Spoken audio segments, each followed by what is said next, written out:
y llévate 4 cuotas gratis. San José, el pescado de Chile. La tranquilidad de tener ADT. Iniciativa Nestlé por niños saludables. Y Chilevisión Noticias llegó a Pluto TV las 24 horas y gratis. Presentan Chilevisión Noticias. ¿Cómo están? Muy buenas tardes. Bienvenidos a las noticias a esta hora del almuerzo en este miércoles 30 de mayo. Y lo invitamos a seguirnos también a través de nuestra plataforma de televisión y streaming gratuito Pluto TV, canal 208 Chilevisión Noticias. Vivi, buenas tardes. ¿Qué tal? Vamos a comenzar este día miércoles analizando todos los hechos que marcaron la jornada del día de ayer, una nueva conmemoración del Día del Joven Combatiente y la confirmación ya de las querellas que va a presentar el gobierno, en particular por lo ocurrido en el centro, en un departamento, en un saqueo, y se lanzaron los muebles por las ventanas. Vamos a conocer un poquito más de este hecho. Tenemos ya a Max Frick que nos va a contar. ¿Cómo estás, Max? Buenas tardes.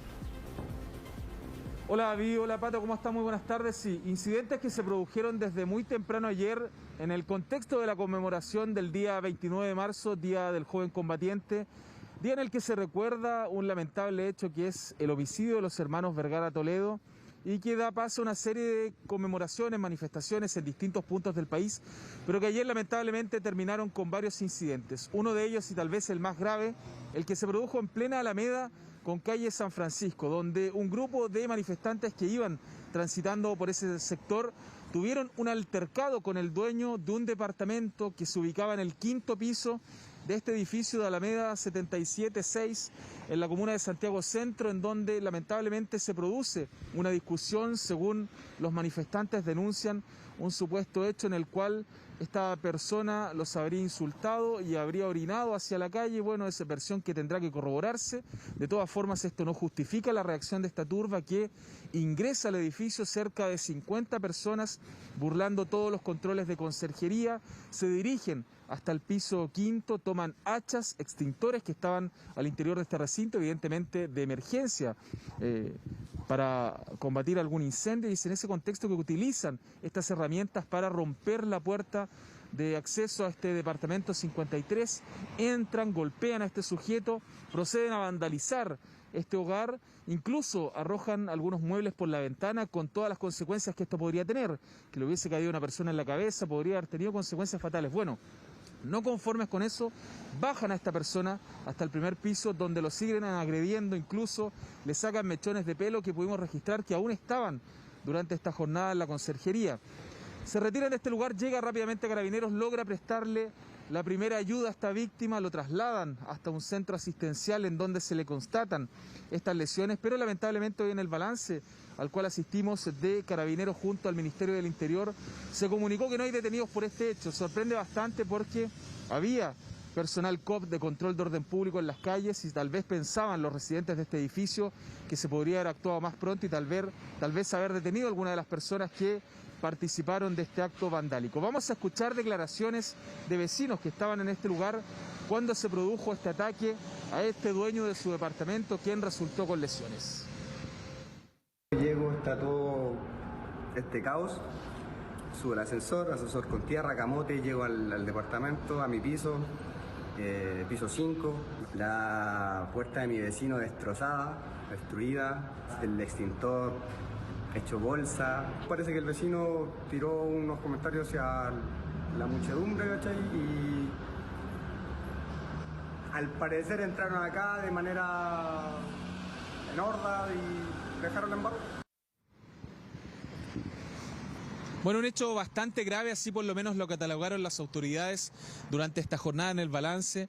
El jefe nacional de Control y Orden Público, general Marcelo Araya, y también el subsecretario del Interior, que incluso anunciaron querellas en los casos en los cuales se puede identificar a los autores, por ejemplo, en el caso del ataque a la municipalidad de San Bernardo. Durante esta jornada pudimos conversar también con la dueña de un departamento de un tercer piso que lamentablemente fue afectada por los piedrazos que comenzaron a arrojar los manifestantes hacia el departamento en donde este supuesto sujeto estaba orinando hacia abajo y que sin tener arte ni parte lamentablemente terminó con 2 de sus vidrios vidrios quebrados y nos dijo que afortunadamente no estaba en el living de su hogar porque incluso una de estas piedras podría haberle llegado a ella. Vamos a escuchar sus declaraciones. Está bastante afectada y no sabe hoy en día tampoco quién va a responder por estos daños. Tiraron vidrios, o sea, piedra. Perdón. ¿Cuántos piedrazos le llegaron? Llegaron como 3 o 4. ¿Y usted sabe por qué pasó esto? Pero grande. Es que del 5.º piso había un joven y los manifestantes estaban abajo. Entonces, ellos tiraban piedra por arriba. Terrible. Fue terrible. Entonces, verdaderamente no sé si yo soy la más perjudicada. Bueno, formalmente no consta una denuncia en la cual alguna persona que haya ido transitando por calle Alameda, esquina San Francisco, que haya denunciado a este sujeto que aparentemente estaba con parte de su cuerpo desnudo en la ventana de este edificio, en donde estos manifestantes denuncian que habrían recibido algún tipo de acto indecoroso y que también probablemente habrían sido víctimas de la orina que caía de este sujeto. No hay ninguna denuncia que pueda corroborar eso, por lo tanto va a ser importante la investigación que pueda realizar el Ministerio Público. Hay que recordar que acá se configuran delitos. Hay un delito de lesiones en contra del dueño de esta propiedad, a quien golpeó esta turba que subió enardecida hasta el 5.º piso y que incluso lo bajó hasta el 1.er piso para seguirlo agrediendo, y también los daños provocados al edificio y al propio departamento. Así que va a tener que iniciarse una investigación ahí de parte de la Fiscalía Metropolitana Centro Norte. Vamos a escuchar a otra residente del edificio que estaba en este lugar y que relata que trataron de convencer a esta persona que saliera de ahí porque si no lo iban a seguir agrediendo. Escuchemos.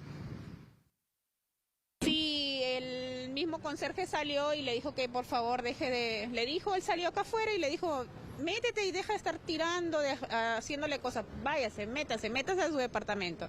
Pero yo creo que la persona no entendió y provocó todo esto. El conserje le avisó, él pensó que iba a seguir y él le dijo que por favor deje de molestar a ellos para que no vengan aquí. Y miren lo que pasó, y uno de los manifestantes vino y le dijo, déjeme entrar, ¿dónde queda? Y se lo llevó al conserje a la fuerza y tuvo que subir a Partió uno y después ya fueron. Y partieron más y la reja la tiraron y se metieron todos. Igual yo también llamé a los carabineros diciendo que por favor queremos protección al edificio, que por favor hay niños, que por favor hay adultos mayores y necesitamos que muevan a todas esas personas del edificio. Y vinieron 2 carabineros y estaban aquí también parados en la puerta después resguardando el edificio.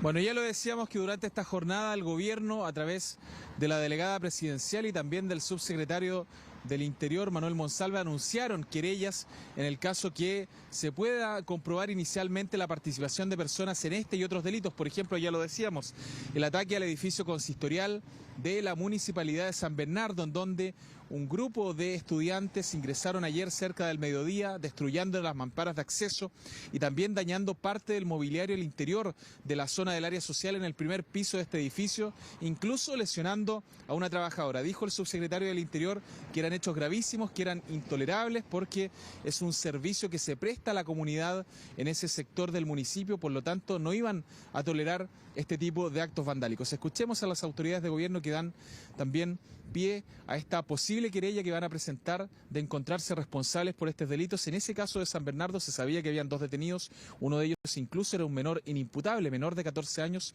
por lo tanto ese menor fue entregado a su familia y no va a seguir un proceso penal, pero sí había otro menor de 14 años que sí podría estar en este hecho. Vamos a escuchar las declaraciones de las autoridades de gobierno. En términos cuantitativos hubo una disminución de aquellos hechos de violencia. Estos se dieron de manera más centrada en la capital, en el centro de Santiago. Y por lo mismo estamos recabando toda la información. El Ministerio del Interior se querelló contra estos hechos y estamos trabajando coordinadamente con policías, con la Fiscalía para poder dar con aquellas personas que cometieron un acto delictual. Según lo que nos comenta Carabineros, no hay detenidos, pero nos hemos querellado tal como lo dije y se está trabajando en el proceso investigativo que va a tener una serie de pruebas, videos, etcétera, para poder dar con los responsables. Bueno, esta mañana en el balance de Carabineros se informó que durante la jornada de ayer hubo cerca de 55 personas detenidas, de ellos 44 acá en la región metropolitana, la mayor parte por daños y desórdenes públicos. Iban a ser pasados a control de detención. Se registraron 4 buses incendiados, algunos dañados parcialmente, otros con pérdida total, y también 5 carabineros lesionados, uno de los cuales lamentablemente habría recibido las esquilas de un disparo que impactó de lleno en un bus carro lanzaguas de Carabineros que estaba apostado en la población La Pincoya, donde al igual que en Peñalolén se registraron algunos incidentes. También hubo incidentes hace muy pocos minutos en el sector de la Alameda con Camin, en donde un grupo de aproximadamente 50 encapuchados salieron a cortar el tránsito en calle Alameda en dirección hacia el poniente, vale decir desde el centro hacia Maipú.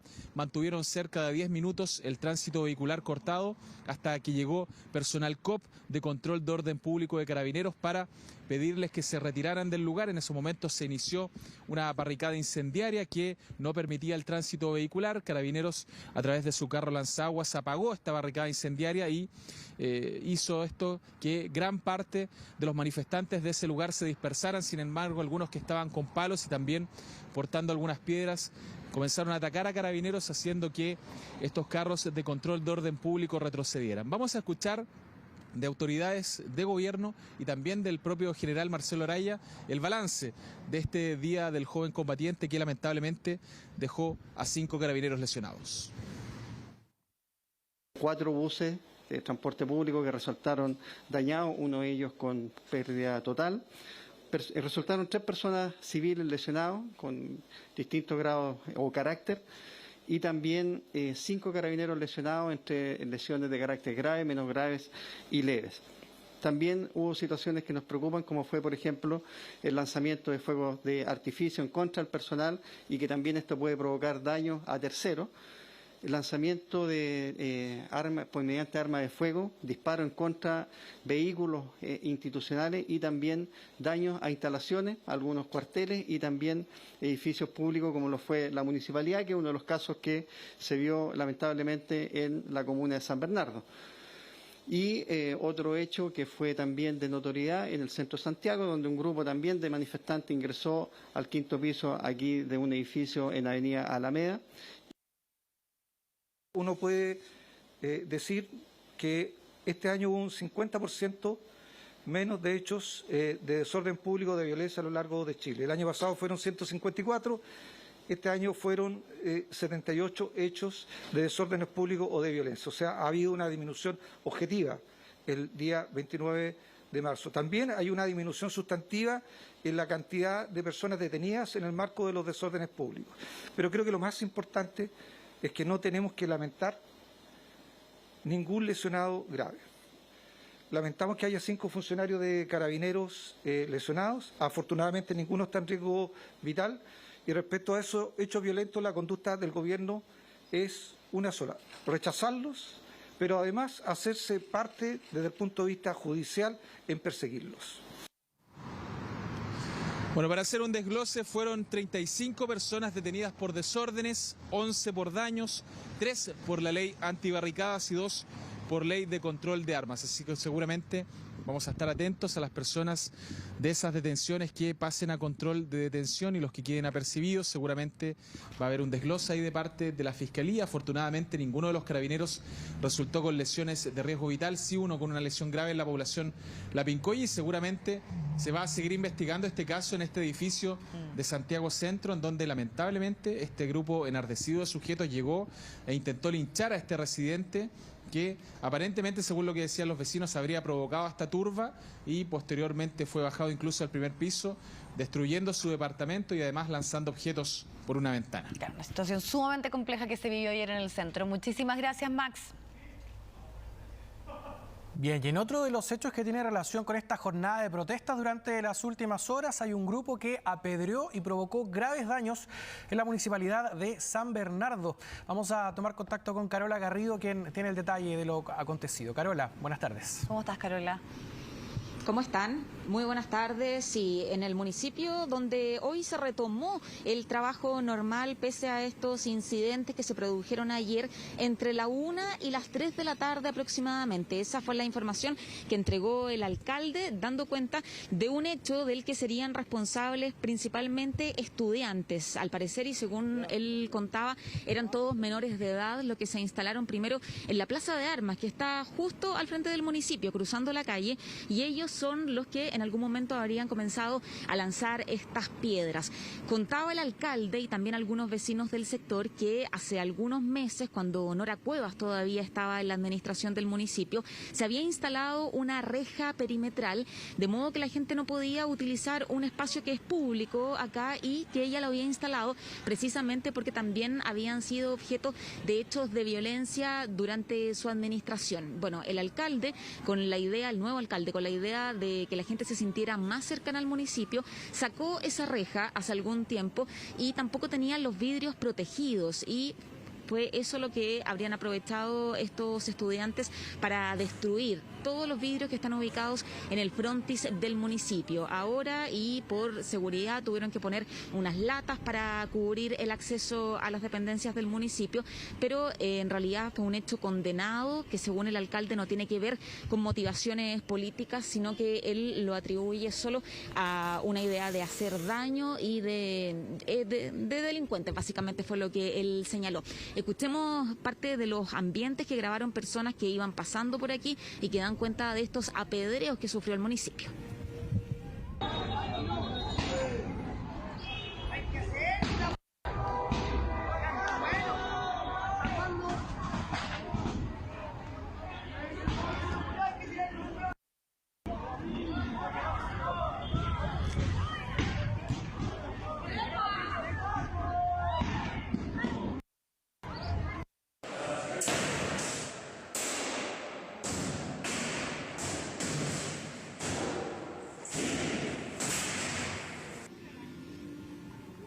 Bueno, es parte de lo que se vivió ayer. Hoy el municipio abrió de todas formas muy temprano sus puertas. Están atendiendo de manera normal porque fue la oficina que sacó la peor parte, una que da precisamente hacia la calle. Desde allí habrían sacado algunos objetos tecnológicos, algunas sillas que luego la mayor parte de esos objetos habrían sido recuperados por los mismos funcionarios. Algunos estaban a esa hora, entre la 1 y las 3 de la tarde, en su hora de colación, por lo tanto no pudieron advertir de inmediato esta situación. Fue el alcalde quien ayer grabó un video que difundió posteriormente en redes sociales y donde se da cuenta de la destrucción que había por dentro. Nosotros hoy pudimos captar algo de eso, pero ya básicamente los trabajos de limpieza que se estaban realizando al interior y al exterior del municipio. Veamos lo que dijo ayer el alcalde y las declaraciones que nos entregó hoy día temprano. Entre otras cosas, que notó que había 2 personas detenidas, también menores de edad. Un apedreo masivo, no eran más de 20 personas, como mucho, y claramente estos son hechos delictuales. Sabemos que no es el espíritu legítimo de ninguna movilización ni de ninguna reivindicación.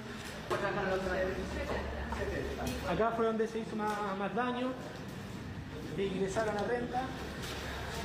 También acá están los funcionarios ya haciendo la limpieza, ordenando. Aquí pueden ver ustedes las piedras.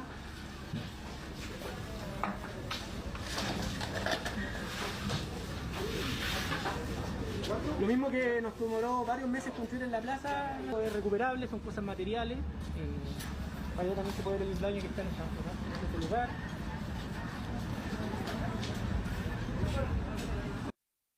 Un grupo de 30 jóvenes ingresó al interior de la Dirección de Rentas Municipales, sacó computadores, sillas, celulares que estaban en las mesas.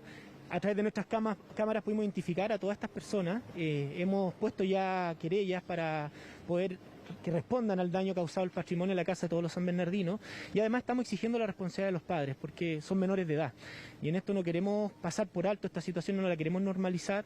Por eso hoy día hemos a primera hora abierto las puertas para regularizar, digamos, el proceso de atención de nuestros vecinos, pero también para decir con mucha claridad que no vamos a permitir que delincuentes, porque esto no fue una consigna, no fue una movilización, no fue una marcha, fue un grupo que decididamente quiso destruir y hacer daño al patrimonio de la comuna, a generar todas las acciones que sean necesarias con PDI, con Carabineros. De hecho, ayer 2 personas de estas fueron detenidas a propósito de lo que había ocurrido, y esperamos que en las próximas horas también lleguemos a todos los responsables que tienen involucrados en este hecho. Serían estudiantes de colegios cercanos, de hecho, al municipio, los que habrían participado en esta acción lanzando piedras al frontis, quebrando una gran cantidad de vidrios y sacando también, como decíamos, algunos objetos de una de las oficinas que da precisamente hacia la calle. Hoy conversamos aquí en San Bernardo con algunos vecinos, la mayoría está en desacuerdo con lo que había ocurrido, tiene una visión muy parecida a la del alcalde, que esto no va de la mano con una reivindicación política ni nada por el estilo. Sin embargo, hubo otros que señalaron que era la única manera que tenían de darse a conocer, a escuchar y a dar a conocer también las demandas que ellos tienen puntualmente en algunos sectores de la comuna, que dicen algunos vecinos no son muy buenos. Sin embargo, nunca se escuchó eso, dice el alcalde ayer, al momento en que se produjo este apedreo, solamente llegaron y lanzaron estas piedras. Horrible. Porque esto nos sirve a nosotros que necesitamos. Yo no sé qué tienen en la cabeza esos niñitos. Yo vine ayer, cerca de las 12, y había un lote grande ahí, puros cabritos chicos. Eso vi yo, pero nunca pensé que equipo. Y es una lástima, es una pena. Lamentablemente no es la primera vez. Ahora estaba bonita, estaba pintada, se supone que la gente podía venir. A mí lo que más me da pena es la destrucción de la documentación, que hay gente que lleva meses parada, sentada, esperando, y que destruyan todo. Es lamentable. Pero ¿sabes qué? Yo pienso que los niños están indignados, porque tú ves esto está bonito, pero tú andas a la periferia, tú del metro para allá, es un asco, basura. Y este caballero, el alcalde, es igual que la señora Nora Cueva. Claro, dice que en ambas administraciones esa vecina se preocupan del entorno, es lo que ella mantiene, y no ponen real atención a los lugares más apartados de San Bernardo, y es por eso que de alguna forma ella avala la acción de estos estudiantes cometida el día de ayer. Reiteramos que ahora la municipalidad está funcionando con normalidad, hay guardias afuera que están entregando indicaciones, preguntando a la gente qué es lo que vienen a hacer, así es que, bueno, la idea, según el alcalde, era retomar lo más pronto posible el manejo acá del municipio, de modo de no generar problemas a los propios vecinos que vienen a realizar durante todo el día diversos trámites aquí. Sí, pues lamentable también esta cara, ¿no? Donde ahí hay una afectación importante para los vecinos. Muchas gracias, Carola. Que tenga buenas tardes. Que estés bien, Carola. Vamos a seguir avanzando para contarles que el primer tribunal oral en lo penal de Santiago declara culpable a Daniel Bustos, esto por el delito de incendio de la estación del Metro San Pablo. Recuerden, este hecho ocurre en el año 2019 en el contexto de los incidentes del estallido social y, según lo informado por la Fiscalía, Daniel Bustos, quien se encuentra en prisión preventiva por este caso desde enero de 2020, lanza el objeto que ocasiona el incendio estructural en la estación de la línea 1 del metro. Producto de este siniestro, el recinto estuvo meses sin poder funcionar y los daños causados fueron evaluados en más de 20.000 millones de pesos. El Ministerio Público está pidiendo 12 años de cárcel para Bustos y también la lectura de la sentencia condenatoria queda fijada para el próximo sábado 9 de abril. La defensa del imputado indica que van a presentar un recurso de nulidad por este dictamen. Ha estimado que el imputado participó lanzando un objeto portador de fuego contra la estación de metro y que esto provocó un incendio estructural en la estación, que significó que la estación quedara inutilizada por más de 6 meses. Se presentaron por parte de la Fiscalía 4 testigos presenciales de los hechos, testigos civiles. El tribunal ha estimado que fue una investigación que se desarrolló con perfecto apego a la Constitución, a las leyes. Luego de escuchar el veredicto en el incendio del Metro San Pablo, estimamos que existen serias falencias en la forma como el tribunal se forma la convicción para condenar a nuestro representado. En el escenario presentaremos un recurso de nulidad, esperaremos el resultado en la sentencia definitiva para efectos de determinar cuáles son las causas específicas por las cuales se presentará dicho recurso. Bien, 9 de cada 10 mujeres se han sentido acosadas en el transporte público y frente a este grave problema, autoridades lanzaron un plan antiabuso para la locomoción pública y privada y además se creará un número telefónico para agilizar las denuncias. Cuando uno anda con falda o cosas así, tocan debajo, se ponen atrás y es como que de la nada estoy muy cerca. Más que nada los toqueteos cuando el metro está lleno, la micro. No salgo con nada que no sea pantalón. Se sienten vulnerables por el simple hecho de viajar en metro o micro y exigen cambios. Porque un 95,5% de las mujeres ha sufrido acoso verbal en el transporte público y privado. Venía peleando con un caballero que venía en un auto porque me empezó a gritar cosas y todo. Un tipo se subió al metro y como que entre puras mujeres habían alrededor mío y todas nos ayudamos. Pero siempre está ese miedo, sobre todo cuando se llena mucho. Historias que son recurrentes y las cifras alarmantes. Un 86,5% de las mujeres ha sufrido acoso físico en el espacio público. Los tiempos avanzan y las cifras parecen ir en el sentido contrario. Pero también a volver al uso público de los espacios. Las mujeres pertenecemos al espacio público y el mismo nos pertenece a nosotras. Para modificar esta situación, esta mañana autoridades se reunieron para anunciar un plan de antiabuso. Creemos que hay que poner mucha atención al motivo por el que estas denuncias se están canalizando a través de redes sociales y es por eso que como ministerio hemos oficiado a los organismos pertinentes. Contarán con mayor número de cámaras, patrullaje y personal de seguridad en medios de transporte, además de crear un número telefónico para agilizar las denuncias. De un teléfono de ayuda también y de canalización de consultas y de acogida a las mujeres que han sido víctimas. Y tercero, un programa de capacitación y de protocolos con los operadores del transporte público. Además, anunciaron que se evalúa reforzar servicios de transporte a horas de poca afluencia de público. Esperan que se vean resultados a corto plazo y dar una mejor calidad de vida a ellas, las más vulneradas.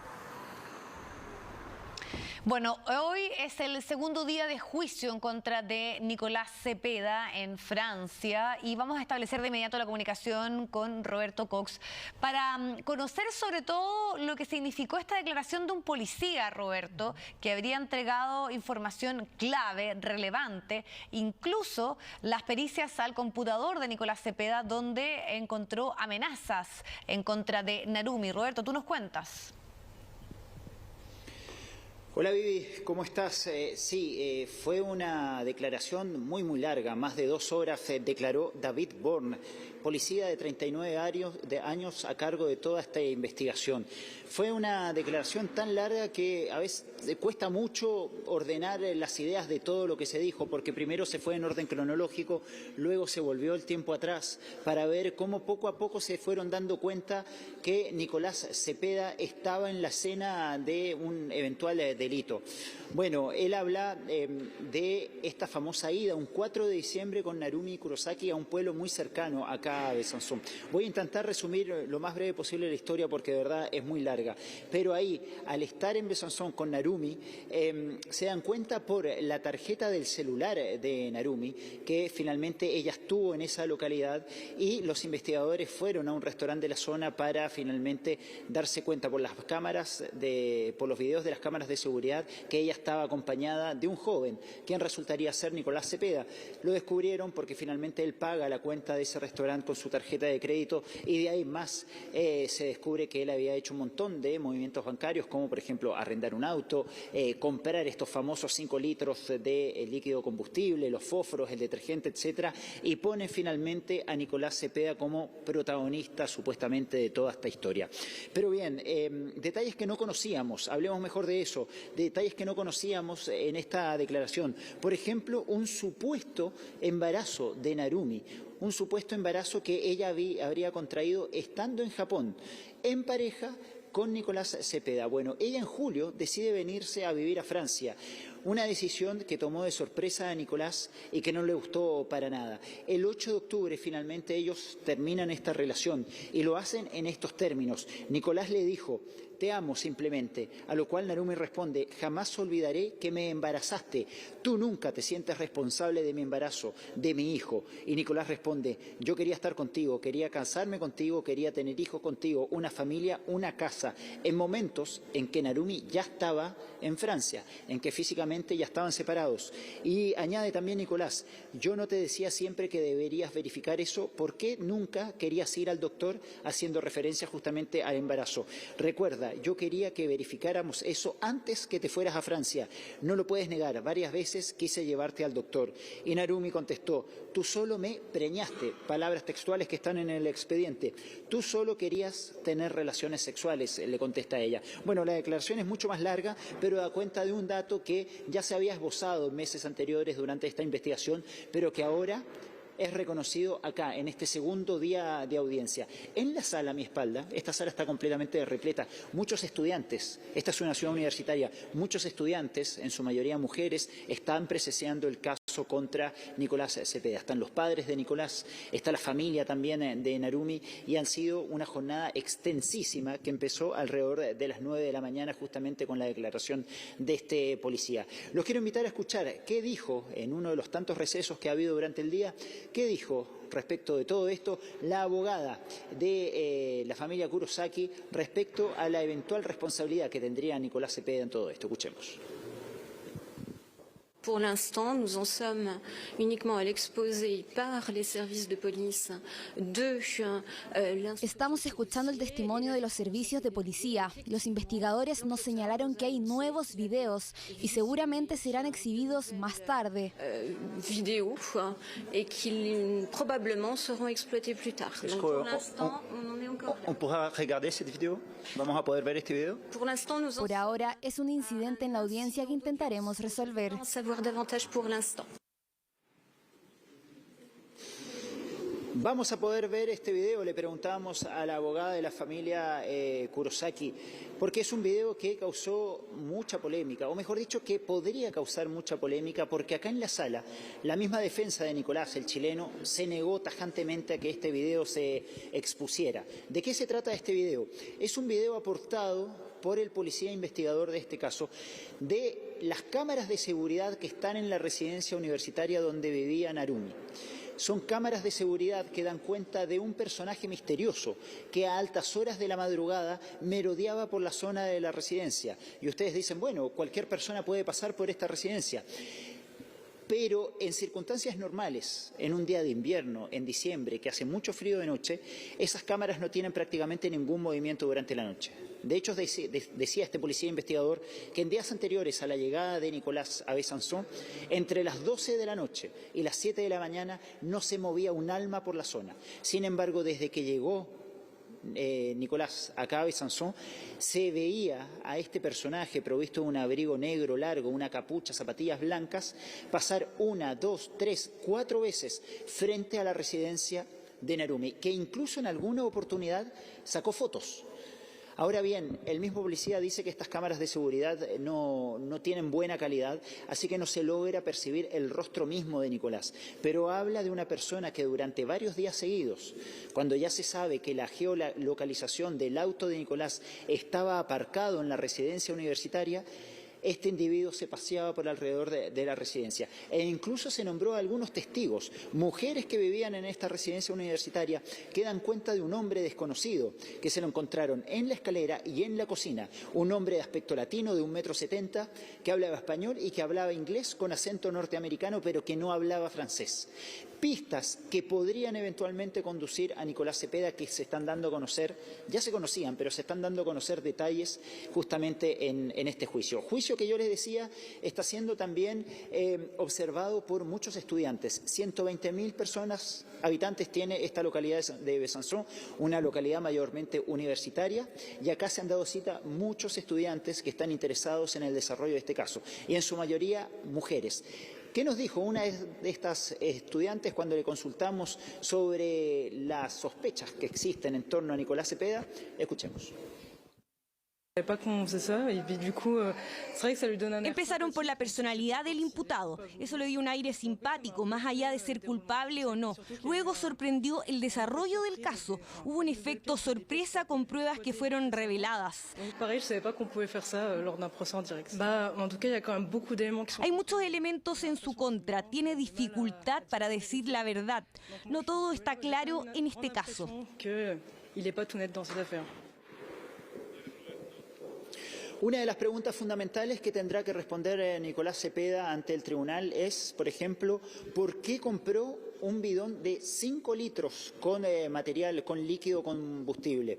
Bueno, él en una declaración anterior, una declaración por escrito, ya lo contestó una vez y dijo que él alguna vez había trabajado en Estados Unidos en agencias de arriendo de auto y que el consejo que daban esas agencias era justamente siempre andar con un bidón de bencina en el auto por si en algún momento nos encontrábamos en un lugar lejos de la bencinera. Bueno, él señala que a él no le interesaba el líquido que tenía este recipiente, sino que le interesaba el recipiente en sí para poder llenarlo de benzina en el caso de que quedara en pana. O, por ejemplo, también le preguntaron por qué compró detergente y él dijo que, habiendo arrendado este auto, había volcado comida y líquidos en ese auto y que necesitaba limpiar el auto para poder devolverlo en buenas condiciones. Bueno, son respuestas que ha dado en anteriores declaraciones Nicolás Cepeda tras ser detenido en Chile y luego extraditado a la justicia francesa, pero ahora tendrá que hacerlo ante el tribunal, ante la parte querellante, ante el fiscal, que tienen muchísimas dudas de por qué compró esos elementos, de por qué se paseó a altas horas de la madrugada en pleno invierno por una zona boscosa. Dijo de hecho que había dormido en una iglesia y acá los investigadores determinaron que ninguna iglesia está abierta a esa hora y después dijo que fue un error de traducción, que efectivamente no durmió en una iglesia, que durmió al lado de la iglesia. Bueno, hay más dudas que certezas en este caso que esperamos que acá Nicolás Cepeda pueda resolver, porque esto al segundo día de juicio, el segundo día de audiencia, y hoy tuvimos declaraciones impactantes, reveladoras, que pensamos que ya en los próximos días la defensa de Nicolás Cepeda va a intentar revertir acá en el Palais de Justicia, en el Palacio de Justicia en Besançonville. Bueno, Roberto, lo conversamos en la mañana, nuestro informativo, sobre lo que venía para esta jornada, lo que pueda ocurrir durante el transcurso de los próximos días, y especialmente con la declaración de Nicolás Cepeda, quien ayer declaró y aparentemente ya para mañana, entonces tú nos puedes confirmar, Roberto, podría ser interrogado o él podría referirse a estas pruebas que tú estabas haciendo mención, que tiene relación con este bidón con combustible y algunas compras que él realizó, ¿no? ¿Él debiera declarar con respecto a aquello? Claro, mañana está contemplada ya la segunda declaración de Nicolás Cepeda en horas de la tarde. Ayer también declaró, pero más que nada tuvo una declaración donde entre lágrimas dijo que él era completamente inocente y que no es responsable de todos los cargos que se le acusan, pero después en la tarde tuvo esa declaración donde más que nada habló de datos biográficos de su vida. Habló de quién era él, de dónde había bebido, dónde había estudiado y después sobre todo entregó muchos detalles de su estadía en Japón, cuando estudió allá, cuando conoció a Narumi y cómo finalmente también se separó de Narumi. Ahí también hubo muchas dudas y dio detalles sobre esta relación turbulenta que tenía con él. Y hoy día también el investigador dio detalles también sobre el tipo de mensajes y la personalidad, por lo que dice el investigador, posesiva de Nicolás, que le intervenía en las redes sociales, la cuenta del mail, que le obligaba a borrar ciertos amigos de las redes sociales. Bueno, había una relación turbulenta ahí, pero mañana, como bien dices, Pato, va a haber su declaración, vamos a escuchar su declaración en torno a ya resolver el caso, resolver el enigma de por qué compró este líquido combustible, por qué se paseó por zonas boscosas, por qué no le contó a nadie que vino a Europa, porque él quería pasar completamente desapercibido. Se juntó con un primo después de haber estado acá, un primo que vive en Barcelona, y nunca le reconoció haberse juntado con Narumi en este lugar. Él dijo que iba a visitar universidades a Barcelona y nunca visitó una universidad. Y le pidió al primo que por favor no le contara a ningún familiar que lo había visto en Europa él, que nadie sabía en Chile de su viaje a Europa. No subió absolutamente ninguna foto en redes sociales cuando estuvo esos días acá en Francia, cuando estuvo en España. Sin embargo, llegó a Chile y lo primero que hizo fue subir una foto a Facebook. En fin, muchas dudas tienen los investigadores y sin duda todo esto va a tener que resolver Nicolás Cepeda en los próximos días. Claro, en el fondo mañana ya comienza a responder a todas las dudas que hay en torno al caso, pensando una declaración totalmente distinta a la primera que dio. Vamos a quedar sumamente pendientes. Muchas gracias, Roberto, que estés muy bien. Chao, Roberto. Chao, chao, nos vemos. Bueno, y vamos a quedar muy pendientes de lo que ocurra con el transcurso de este caso. Vamos a cambiar completamente de tema, volvemos a nuestro país. Ayer, Vivi, les contábamos de este caso de un incendio en un edificio en la comuna de San Miguel, en donde le salva la vida una guagua. La pasa la madre por la ventana a un residente, un vecino. Bueno, piso. Ahora se ha conocido este registro, estamos ya con la pantalla dividida y vamos a, junto con Alejandro Silva, a conocer más detalles de lo acontecido. Entiendo que has podido hablar, Alejandro, con algunos de los familiares, uno de los padres de esta guagua. Buenas tardes. Sí, hola, ¿cómo están? Muy buenas tardes. Saludamos también a quienes nos ven desde sus casas. Sí, una maniobra bastante arriesgada, la cual a su vez también fue bastante acertada, ¿cierto? Porque fue esta maniobra la que en este caso le habría salvado la vida a este menor de 1 mes de vida, un lactante, ¿cierto? Y también a su madre. Estas dos personas, como ustedes pueden ver en las imágenes, fueron pasadas desde el departamento, el cual se estaba quemando, hacia el departamento conjunto por el mismo modus operandi. Los dos fueron pasados a través de la ventana de atrás. Vale decir que esto es desde un 8º piso, son entre 20 y 25 metros de altura. Es una distancia bastante considerable, ¿cierto? En caso de que la persona hubiese caído o el bebé, ¿cierto? También hubiese resultado con un destino bastante diferente al cual estamos contando ahora, porque es como lo comentaba incluso la propia madre, es un final entre comillas feliz, porque se salvaron, ¿cierto?, de haber muerto, ¿cierto?, por inhalación de humo o también por las llamas. Están bastante agradecidos con la labor, en este caso, de los vecinos, también acá de los propios conserjes, la administración, los vecinos también de afuera del condominio, que también se acercaron acá y prestaron la ayuda correspondiente para, de alguna manera, ¿cierto?, mitigar este riesgo al cual estas personas estaban expuestas. Todo tuvo lugar ayer a eso de las 8:30 de la mañana, cuando bomberos pertenecientes al cuadrante metropolitano sur reciben, en este caso, el llamado por parte de la comunidad, dando cuenta, claro, del incendio que se estaba, ¿cierto?, concretando al interior del departamento de un 8º piso, el cual al interior había, en este caso, 3 personas, un familiar, el familiar de la madre, esta persona, ¿cierto?, la madre con su menor, con su hijo lactante de tan solo 1 mes de vida.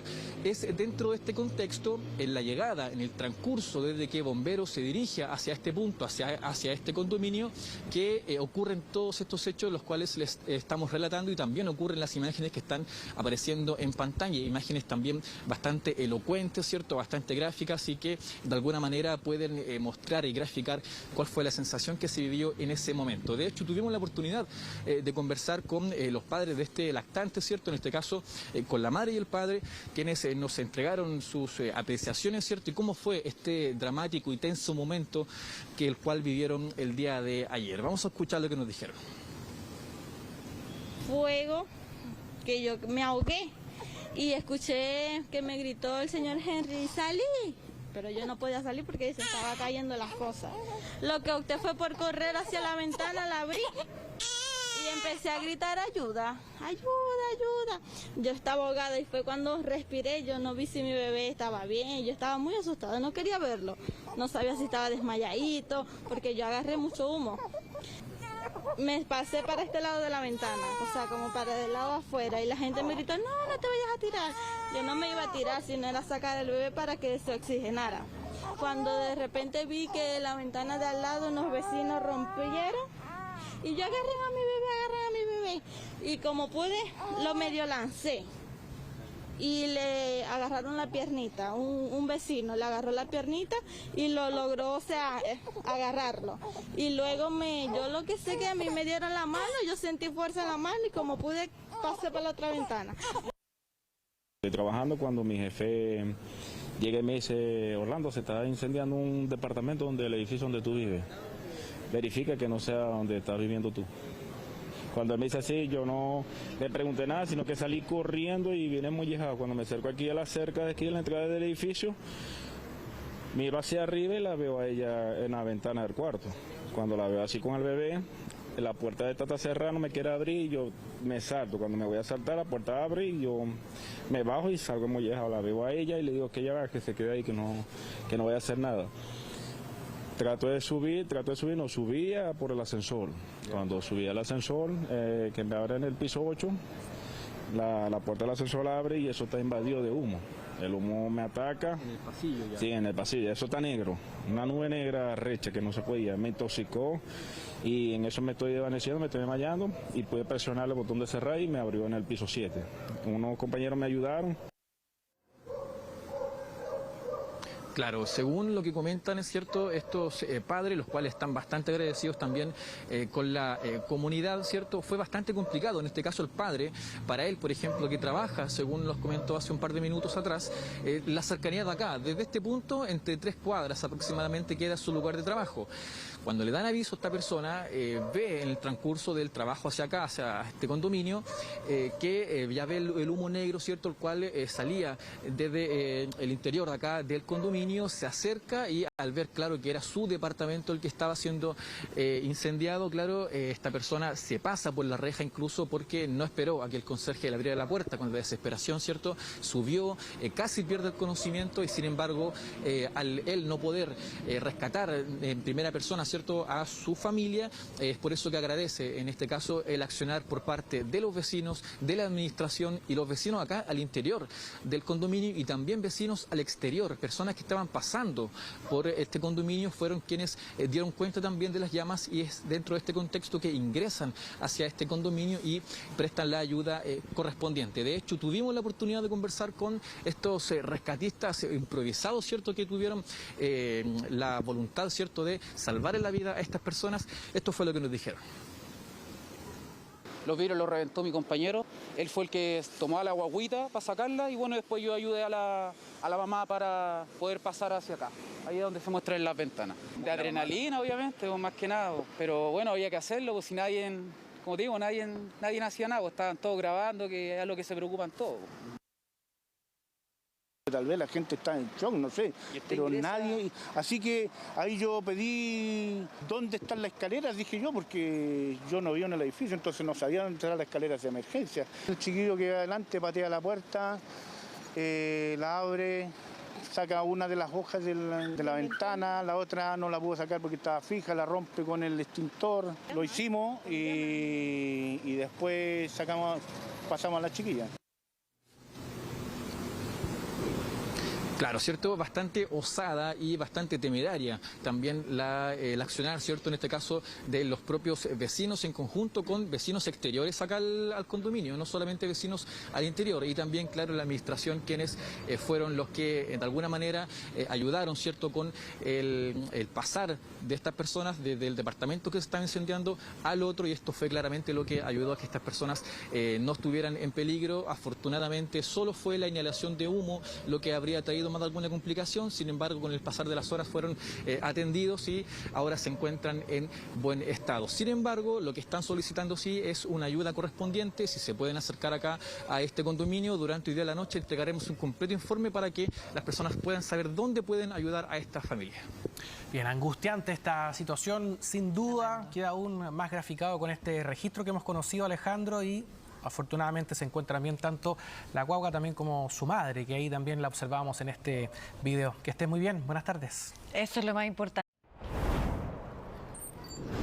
Bueno, ya estamos de regreso y le habíamos contado antes de la pausa que vamos a ir a la comunicación de inmediato con Avelino Martínez, que conversó con el dueño del departamento donde ayer ocurre este saqueo, donde se lanzaron muebles, también para que podamos escuchar el relato de qué fue lo que se vivió, porque también hay distintas versiones, Avelino, así que tú nos vas a contar.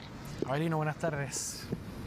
Sí, muy buenas tardes. Buenas tardes, Patricio. También saludarte a ti, Diana, y a todos en sus casas.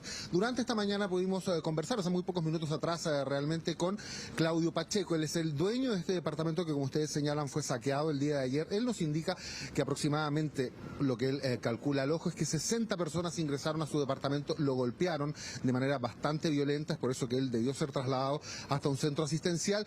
Luego de eso retornó a su hogar precisamente hace muy pocos minutos atrás y allí fue cuando pudimos conversar conversar con nosotros.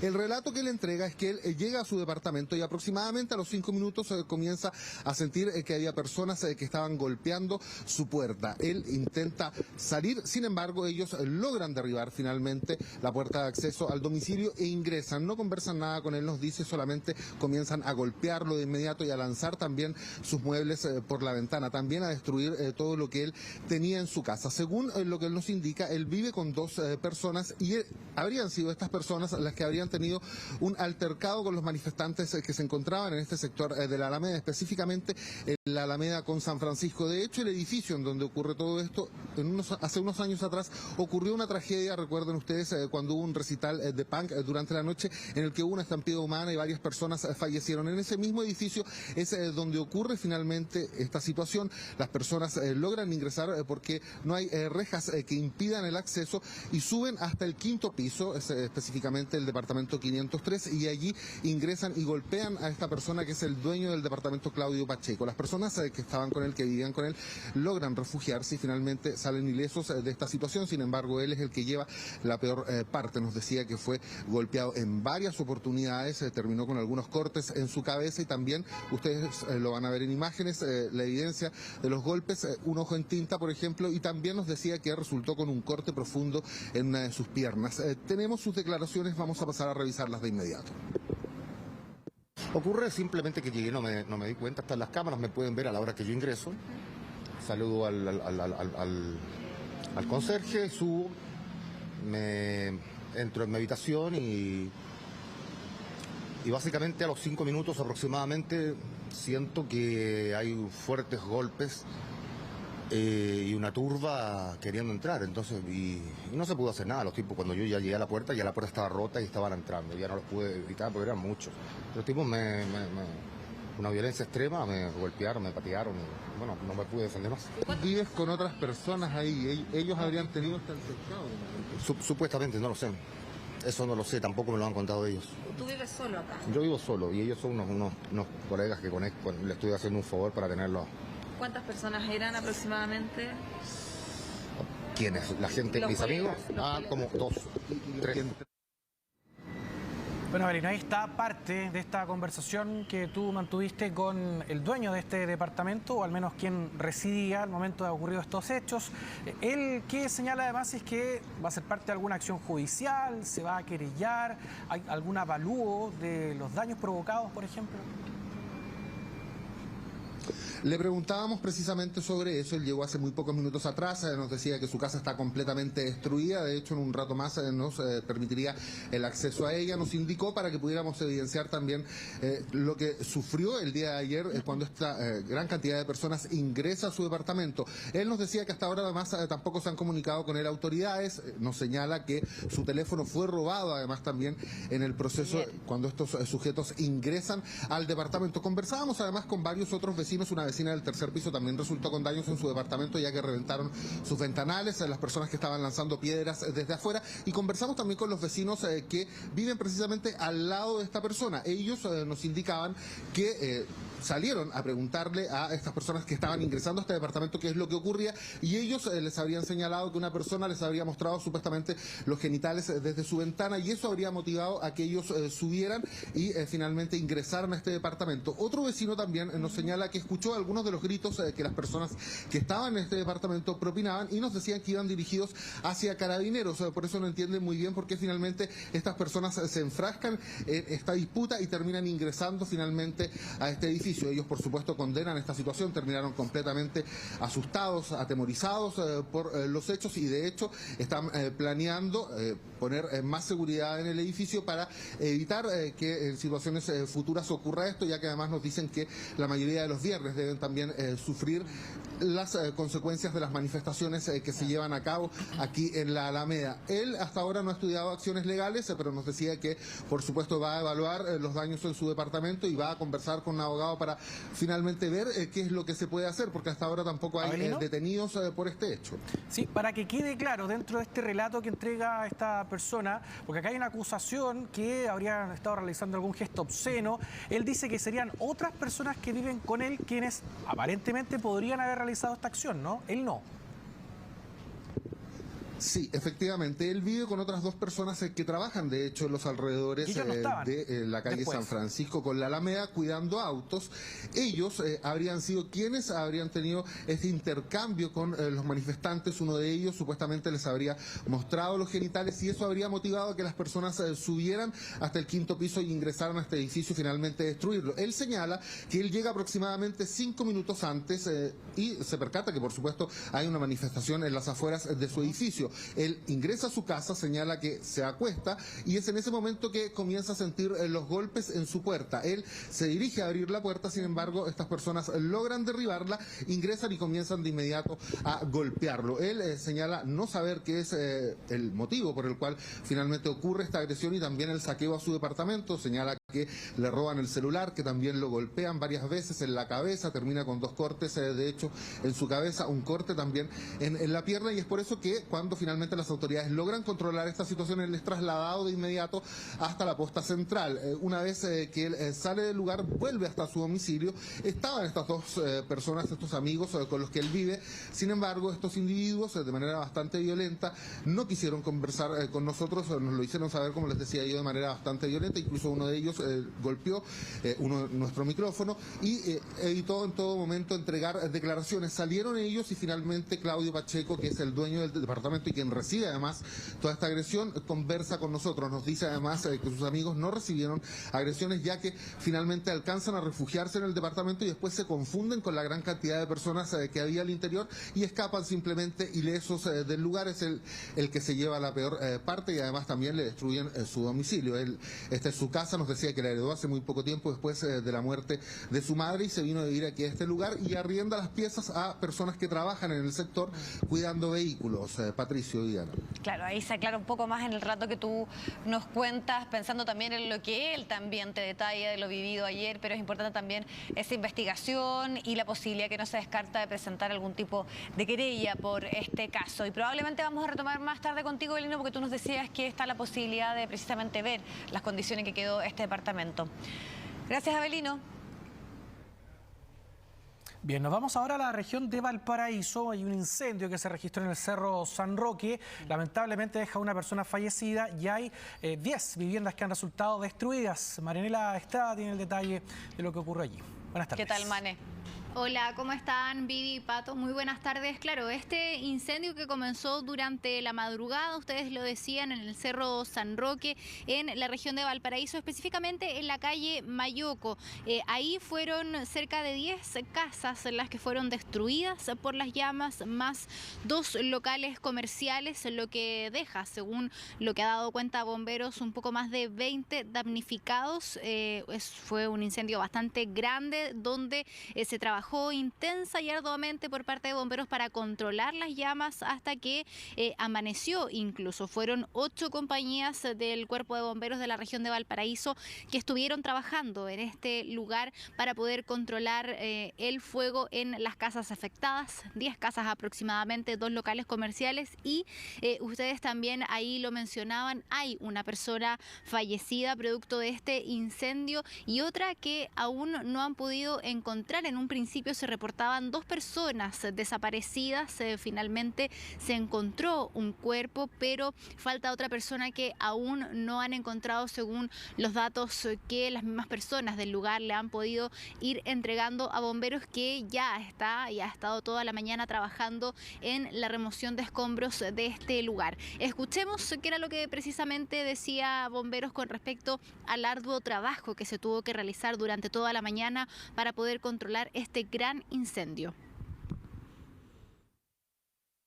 Tenemos un siniestro que consumió 10 viviendas, 2 locales comerciales y una treintena de damnificados. En estos momentos estamos en etapa de remoción de escombros. Hay 2 personas desaparecidas, sexo masculino y femenino, por lo cual estamos haciendo esas labores. Al lugar concurrieron 8 compañías del Cuerpo de Bomberos de Valparaíso y alrededor de 50 bomberos como fuerza de tarea. Fue un incendio que se podía ver desde diferentes puntos de la región de Valparaíso, ahí en el Cerro San Roque, que como lo decía Bomberos, fueron 8 las compañías que allí estuvieron trabajando, y además fue un incendio que comenzó cuando aún no amanecía. Por eso les comentábamos que comenzó durante la madrugada y aún cuando ya estaba amaneciendo lo estaban intentando controlar, así que ahora falta encontrar a una de estas personas que aún no han podido hallar. Sí, lamentable lo acontecido una vez más en los cerros de Valparaíso, este incendio con consecuencias fatales y una persona además ahí que está por ahora desaparecida. Muchas gracias, Mane, que tenga buenas tardes. Bueno, vamos a hablar ahora de la propuesta del Ministerio del Trabajo de la creación de una mesa que empieza en un trabajo prelegislativo con diversos actores como los trabajadores, las pymes, todo esto para ir avanzando en uno de los aspectos que es fundamentales para el gobierno de Gabriel Boric, que es la reducción de la jornada laboral a las 40 horas. Recuerda tú que la propia diputada Camila Vallejo, la entonces diputada Camila Vallejo, fue la que empezó la discusión en torno a este tema. Tenemos ya a Valentina Nieto para que nos cuente de qué se trata este trabajo prelegislativo para avanzar en la reducción de la jornada laboral. Vale. Hola, muy buenas tardes. Claro, ustedes lo decían, el proyecto de 40 horas laborales es uno de los bastiones principales que buscan impulsar el gobierno en la materia legislativa en el Congreso. Por eso mismo es que durante esta jornada se reunieron diversos actores en la sede del Ministerio del Trabajo. Estaba ahí la ministra, también algunas organizaciones que participan de esta coordinadora 40 horas, además de algunas diputadas que son impulsoras de este proyecto. Todo para poder informar que van a conformar una mesa técnica para ir discutiendo también los distintos aspectos de aplicación de este proyecto de 40 horas. Sabemos que una de las críticas tiene que ver con que afecte a la productividad, porque podría disminuir, como bien decía, la productividad de los trabajadores en caso de reducirse la jornada. Por eso mismo es que decían desde el ministerio que iban a tener mucho ojo, sobre todo con el impacto que tiene en las pymes este aspecto, y que también ellos se iban a hacer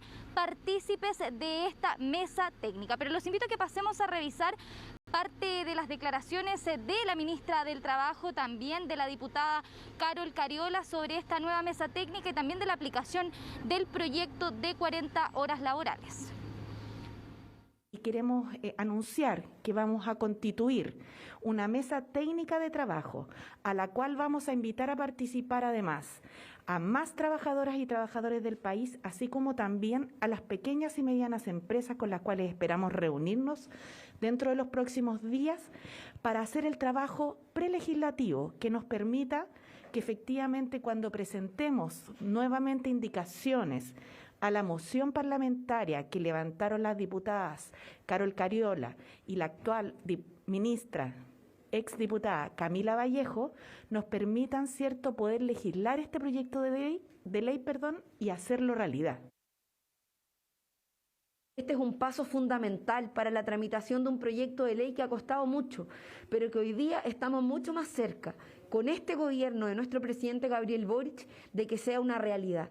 Así que nosotros y nosotras como parlamentarios y parlamentarias que hemos impulsado esta iniciativa a través también de una coordinación y una bancada transversal, vamos a seguir empujando para que este proyecto sea una realidad, apoyando el trabajo prelegislativo, siempre de la mano de los trabajadores y trabajadoras que han sido los protagonistas y las protagonistas de que esto sea un objetivo y por supuesto también de que el proyecto se transforme en ley de la República.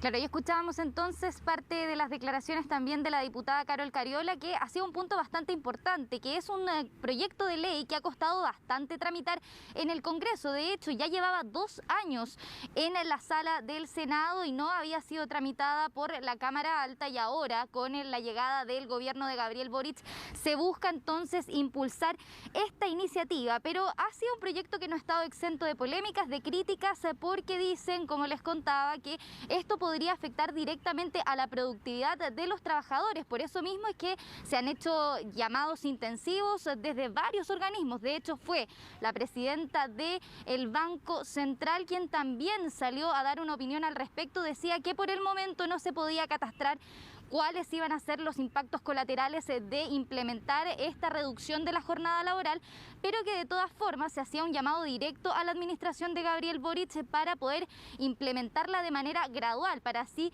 ir aminorando todos los impactos que pudiesen venir en un futuro. Mismo llamado hacen otros parlamentarios y pasemos a escucharlo a continuación.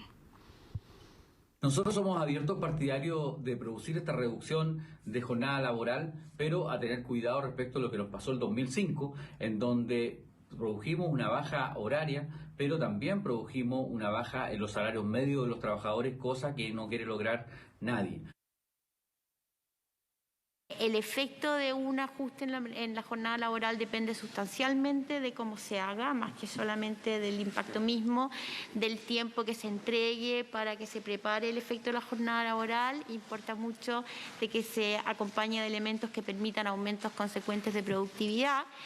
Importa mucho el escenario y el contexto en el cual ello se haga, porque se hace en momentos que es más complejo, donde las tensiones de costos son más altas. En fin, hay una serie de variables que hay que tomar en cuenta para que una medida de ese tipo pueda fluir con el menor impacto posible y que sea el efecto bienestar mayor que el efecto costo que una medida de esa naturaleza pueda generar. Depende del contexto, en resumen, en que se haga y de la forma en que ello se haga. Claro, parte del análisis entonces que hacen diferentes actores respecto a la aplicación de estas 40 horas laborales, pero nosotros también salimos a preguntarle a las personas que afectaría directamente esto, a los trabajadores, preguntarles su opinión respecto a este proyecto. Decían ellos que creían que era una buena iniciativa, que iba a permitir también que pudiesen acercarse mucho más a sus familiares, a tener una mayor cantidad de tiempo libre y que en realidad el chileno tenía que acostumbrarse a poder hacer sus labores en un menor tiempo, pero que era una buena noticia en caso de que lograse aplicarse. Pasemos a escuchar también parte de las declaraciones entonces de las personas respecto a esta jornada laboral de 40 horas. Yo pienso que sería bueno porque uno compartiría más con la familia y de hecho cuando uno viene a trabajar el trayecto ya de la casa al trabajo, yo por lo menos me pierdo 4 horas. Yo creo que sí, que está muy bien, buena es la medida, excelente. Que se reduzcan las horas laborales ya. La vida es una sola y Chile es uno de los países que más se trabaja. Me parece súper bien, ya que así los chilenos trabajarían de manera más eficiente y claramente, como el buen chileno, no estirar el chicle y de esa manera poder ser más efectivos en las pegas. Claro, parte del sentir entonces de las personas respecto a este proyecto de reducción de la jornada laboral a 40 horas semanales, pero también nosotros aprovechamos de preguntarle a la ministra respecto a otras temáticas que estaban haciendo noticias. Sabemos que se publicó durante esta jornada nuevas cifras respecto al desempleo que llegaron a un 7,75 en el trimestre móvil de diciembre de 2021 y febrero de 2022. Y si analizamos las cifras respecto al género, las mujeres siguen siendo las que tienen una mayor tasa de desempleo. Los hombres tuvieron un 6,9 versus un 8,3 de las mujeres. Por eso mismo decían desde el gobierno que iban a implementar una serie de medidas que fueran en pro de poder tener un enfoque de género y ir incorporando en gran medida a la mujer en el mercado laboral. Pasemos a revisar también parte de las declaraciones del subsecretario del Trabajo respecto a estas nuevas cifras que conocemos del desempleo.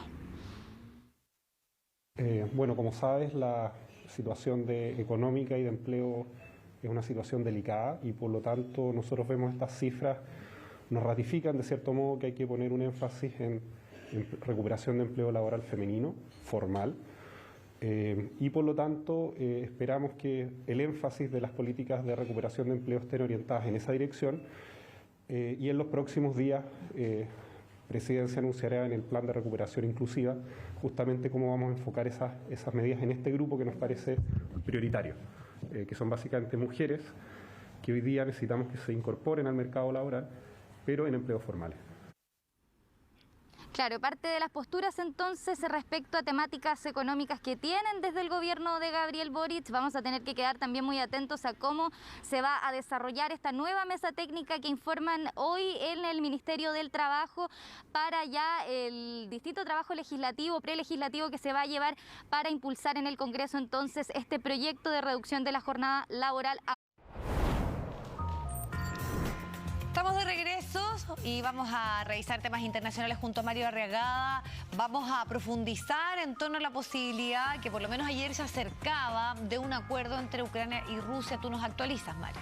¿Cómo están? Sí, fíjate que hay declaraciones contradictorias que vienen por parte de Rusia, porque muy temprano, hoy en la mañana, el vocero del Kremlin, Dmitry Peskov, señalaba de que no habían habido muchos avances en el día de ayer en estas negociaciones que se llevaron a cabo en Turquía, específicamente en Estambul, entre Rusia y Ucrania, muy distinto a lo que habían señalado precisamente los delegados al salir de esta reunión allá en Turquía, que habían dicho de que se habían conseguido los avances más significativos desde que comenzó la guerra hace ya 35 días. Bueno, horas después de esta declaración de Peskov, habló el canciller Sergei Lavrov diciendo de que sí, había habido avances significativos en estas negociaciones, así es que son distintas versiones que llegan desde Moscú y paralelamente a esto los bombardeos por ahora continúan. Ahí también hay una declaración que no se cumplió por parte de Rusia, porque claro, ellos habían dicho de que iban a disminuir su actividad militar en Kiev y en Chernigov, que eran dos localidades que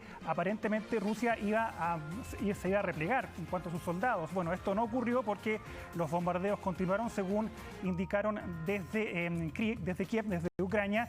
Por lo tanto, no hay mucha certidumbre respecto a los acuerdos que había prometido Rusia y esto se sigue dando. Entonces este conflicto continúa a tal punto que hoy día Naciones Unidas ya informó que son más de 4 millones las personas que han dejado Ucrania, toda una crisis humanitaria que está afectando también a otros países de Europa, y es Polonia el país donde más han recibido a estos refugiados. A esto también se suma otros millones de ucranianos que se han desplazado al interior de este país. Y esto coincide también con lo que había dicho ayer Estados Unidos y también algunos países de Occidente, de Europa Occidental, respecto a que no creían mucho estas palabras de buena voluntad que habían señalado desde Moscú respecto a un supuesto repliegue. Ellos pensaban de que era más un reagrupamiento de las tropas ante el escaso avance que han tenido, sobre todo para llegar a la capital Kiev. Así es que va a continuar por lo menos este bombardeo, porque según el vocero Dmitry Peskov hay mucho por hacer todavía, y esto se traduce en que la operación militar en Ucrania va a continuar. Una Ucrania que ayer había ofrecido ya oficialmente renunciar a sus aspiraciones para integrar a la OTAN, de declararse como un país neutral y de discutir, por lo menos de aquí a 15 años, la situación del Donbass. No quedó claro lo que va a ocurrir con Crimea, pero eran parte de los acuerdos que se habían alcanzado en el día de ayer. Vamos a seguir con el tema de Ucrania, porque en el día de ayer se llevó a cabo un concierto a beneficio de los refugiados ucranianos, obviamente para paliar de alguna forma la crisis humanitaria que se está generando en este país. Ahí vemos el concierto que lideró este hombre, Ed Sheeran. Yo sé que te gusta mucho este artista, y estuvo entonces ahí liderando este concierto en Birmingham, Inglaterra, y fíjate que llegó a recaudar más de 15 millones de dólares, una cifra bien importante, tanto en concepto de entradas, en publicidad, donde más de 8.000 personas llegaron a este lugar, a este estadio de Birmingham, donde también se presentó Camila Cabello, entre otros artistas muy conocidos. También una ex ganadora del concurso Eurovisión, que era ucraniana, que también tuvo que escapar de la guerra, estuvo contando parte de su huida de Ucrania. Y bueno, también hubo mensajes grabados. Por ejemplo, Billie Eilish también envió un mensaje grabado para motivar obviamente a la donación de dinero para los afectados de Ucrania, que lo necesitan obviamente con urgencia. No se descarta que se hagan más eventos como este, pero por lo menos hasta ahora esta es la actividad artística cultural más importante que se ha hecho para Ucrania, liderada entonces por Ed Sheeran, que también envió su mensaje para los desplazados y refugiados ucranianos.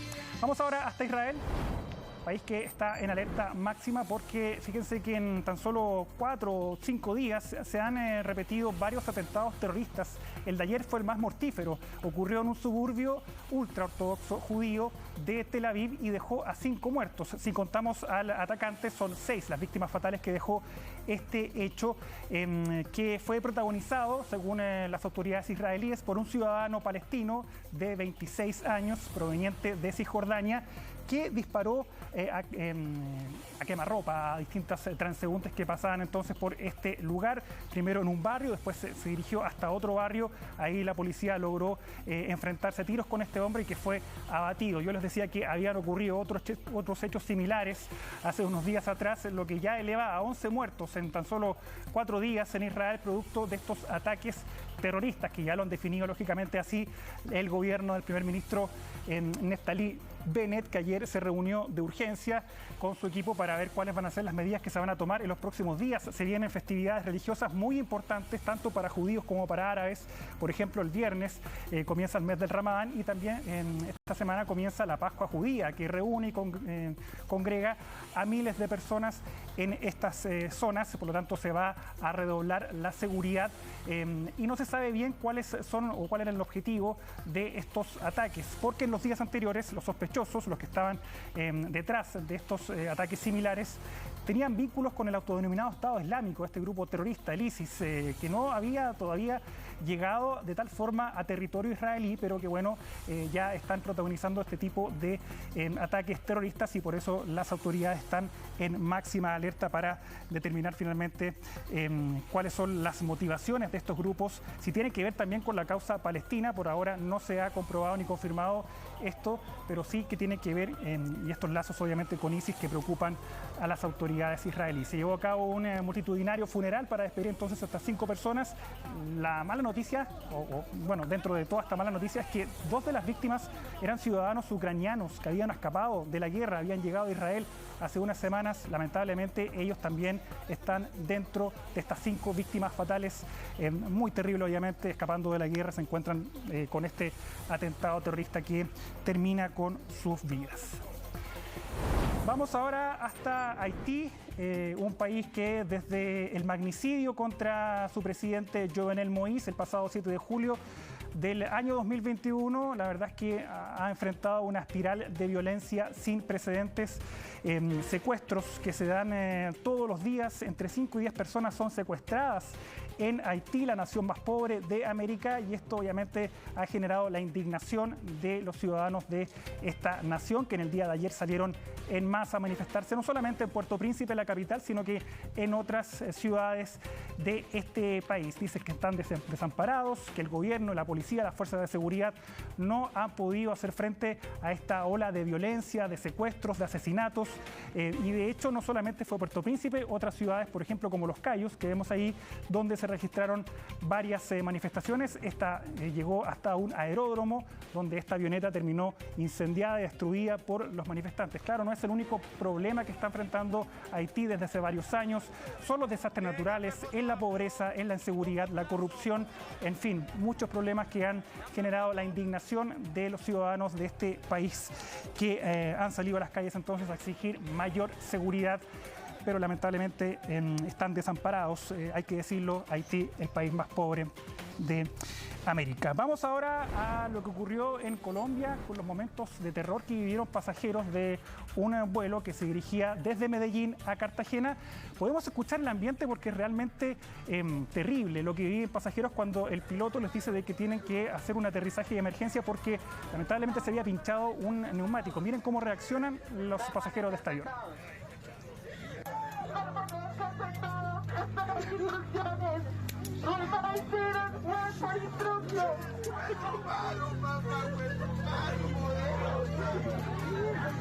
Bueno, miedo, pánico es lo que estaban viviendo estos pasajeros porque, claro, se había informado sobre un desperfecto en la rueda principal que tiene este avión y por lo tanto tenían que retornar a realizar un aterrizaje de emergencia al aeropuerto de Medellín. No llegaron obviamente a Cartagena, pero antes ustedes saben que el avión tiene que dar muchas vueltas para vaciar un poco el estanque, el combustible, para que no sea tan pesado este aterrizaje. Bueno, finalmente lo hizo, pero miren también cómo lo hizo, sin su rueda delantera. Afortunadamente, esto es un vuelo de LATAM, no hubo heridos, pero los minutos de terror, obviamente veíamos ahí, de pánico de los pasajeros que no van a contarlo 2 veces este momento. Obviamente llamaron la atención en las redes sociales, que se ha hecho viral este video, pero afortunadamente este aterrizaje se realizó de buena forma y no hubo lesionados. Obviamente es entendible estos momentos, esta reacción de los pasajeros, porque claro, el miedo era ver si es que efectivamente se iba a poder realizar un aterrizaje de la mejor forma, y por eso entonces reaccionaron así, muchos de ellos rezando, llorando. Es obviamente el momento que cuando viajamos en avión es lo que menos queremos pasar cuando ocurren este tipo de hechos, y aquí se vio reflejado entonces el temor de los pasajeros ante esta maniobra que afortunadamente resultó con éxito.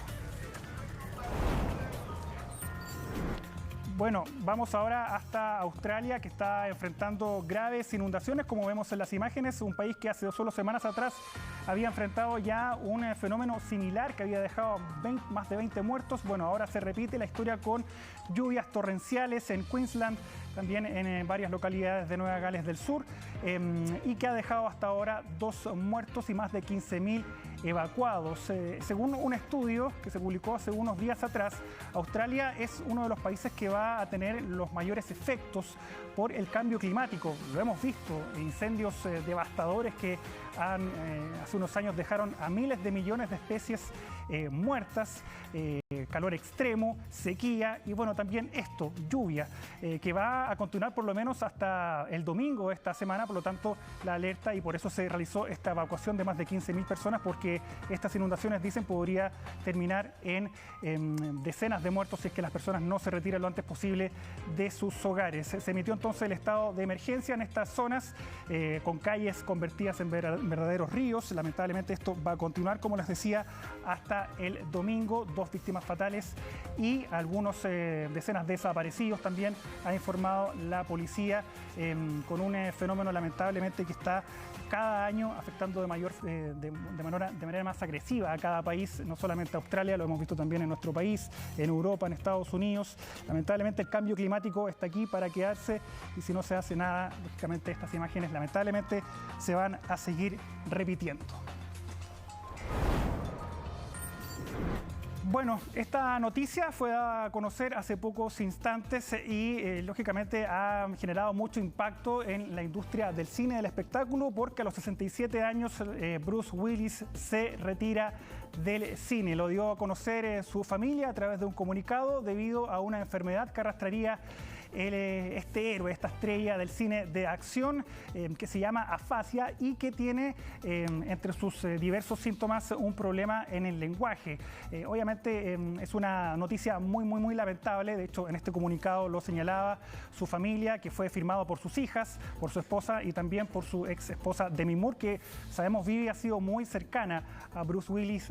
A pesar de su separación, siempre han estado muy en contacto, mucho cariño entre ellos dos. Claro. Y lógicamente también anunciaron esta noticia con mucha tristeza, porque claro, todavía Bruce Willis estaba protagonizando varias películas, y es lamentable que a sus 67 años tenga que finalmente dejar el cine. Claro, es una edad bien temprana, pensando en que tuvimos este domingo, por ejemplo, Anthony Hopkins, que estaba participando activamente en los premios Oscar.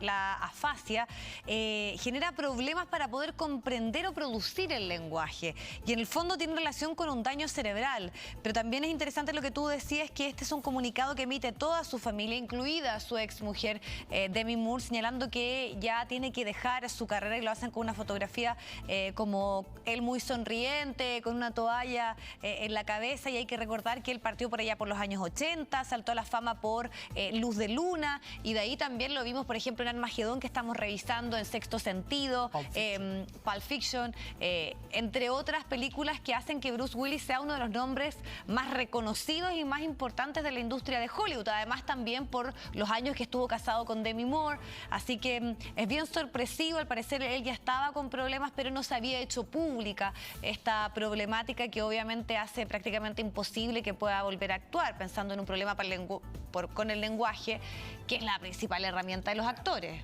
Sí, bueno, ahí veíamos afecta su vida personal y lógicamente su trayectoria, su carrera. Sí, ahí veíamos una de sus películas, Duro de Matar, que es la icónica película que lanza al estrellato a Bruce Willis, y Pulp Fiction, otras. No solamente un actor de acción, él supo también interpretar papeles muy destacables como Diana, Sexto Sentido, donde también se le destacó mucho su actuación. Pulp Fiction también fue muy alabado Bruce Willis, así que no solamente es este típico héroe de acción, Bruce Willis también había interpretado papeles bien serios y bien destacados. Por lo tanto, es una noticia muy lamentable. 67 años, llega hasta acá, por lo menos eso dice su familia, la carrera de este tremendo actor. Que tú me decías, Viviana, nació en Alemania. Alemania, claro. Él es alemán, pero prácticamente toda su vida vivió en Estados Unidos, y precisamente su familia, cuando da a conocer esta información, lo hace con una frase que recurrentemente él decía, que era: pásatelo en grande y planeamos hacer esto juntos, haciendo alusión a lo que tú también decías, que están unidas sus dos familias, junto a todas las hijas que él tiene, incluida Demi Moore, también una fotografía. Emma, Demi, Rumor, Scout, Mabel y Evelyn son entonces las que cierran este mensaje a través de las redes sociales, donde con una fotografía de él comunican que finalmente se retira por motivos de salud, por esta enfermedad. Y triste, porque obviamente es una figura que tuvo papeles tan significativos, que a sus 67 años podía estar absolutamente activo, pero que tiene que dejar obviamente su carrera producto de esta problemática que le afecta el lenguaje, además. Una carrera de 3 décadas. Sí, bueno, vamos a ver si es que... un poco más, puede ser hasta 40, porque partió bien joven, pero por ahí está el rango de los años que tuvo Bruce Willis activo, podríamos decir, luego de esta decisión que se ha dado a conocer. Sí, vamos a ver si hay reacciones por parte del mundo del cine. Obviamente una tremenda pérdida la de Bruce Willis. Vamos ahora a lo que ocurrió en el día de hoy con la llegada de 3 astronautas a la Tierra después de haber pasado 355 días, todo un récord, por lo menos el astronauta estadounidense que llegó acompañado de 2 cosmonautas. Es bien raro que se dé esto en medio de una guerra y de enfrentamiento hasta ahora diplomático que hay entre Estados Unidos y Rusia. Se destacaba esto porque es la única sector donde todavía están trabajando codo a codo estadounidenses y rusos. De hecho, hace unas semanas atrás, el jefe de la agencia espacial rusa, Roscosmos, había bromeado diciendo de que ellos iban a abandonar al astronauta estadounidense, no lo iban a traer de vuelta, porque estos ocupan estas naves Soyuz, que son las que en los últimos años se ha utilizado para viajar a la Estación Espacial Internacional de la Tierra hacia el espacio. Por lo tanto, ahí hubo una broma, pero claro, acá llegaron los 3 juntos, ya los 2 cosmonautas llegaron a Rusia, el estadounidense ya viajó a su país, y es un sector, un área que inevitablemente va a sufrir efectos producto de este conflicto bélico. Ya se han anunciado algunas quiebres de algunos proyectos que tenía, por ejemplo, Roscosmos con la agencia europea, por ejemplo, que tenían que ver con Marte, con la Luna, o también la suspensión de la venta de motores por parte de Roscosmos a la NASA es parte también de los efectos que está teniendo esta guerra, pero por lo menos ellos aquí unidos no están muy de acuerdo, lógicamente han dicho del conflicto bélico, pero trabajan hasta ahora juntos en una imagen obviamente que ha llamado la atención, como les decía, producto de la guerra que se está librando en Ucrania. Y terminamos con un nuevo personaje de Plaza Sésamo. Ella es Arima y su particularidad es que ella anda en silla de ruedas, tiene una discapacidad. Obviamente este nuevo personaje busca obviamente mayor inclusión, dar un mensaje obviamente también a los millones de niños que tienen discapacidad. No solamente eso, también ella va a hablar de los refugiados, de los niños refugiados que hay en todo el mundo, a propósito también de la guerra que ha afectado a Ucrania, donde miles de niños también han tenido que salir de su país. Y lógicamente es una iniciativa que ha sido aplaudida. Ella va a hacer su aparición en Plaza Sésamo Medio Oriente, donde va a estar contando ahí sus experiencias. Ella le gusta mucho la ciencia, según han dicho los productores de Plaza Sésamo. Tiene 8 años, es este personaje verde, pero lógicamente lo que va a llamar la atención es que va a andar en silla de ruedas y también tiene unas muletas de apoyo. Obviamente una iniciativa muy destacable, sobre todo en un mundo que tiene que ser mucho más inclusivo, sobre todo desde muy pequeños para los niños.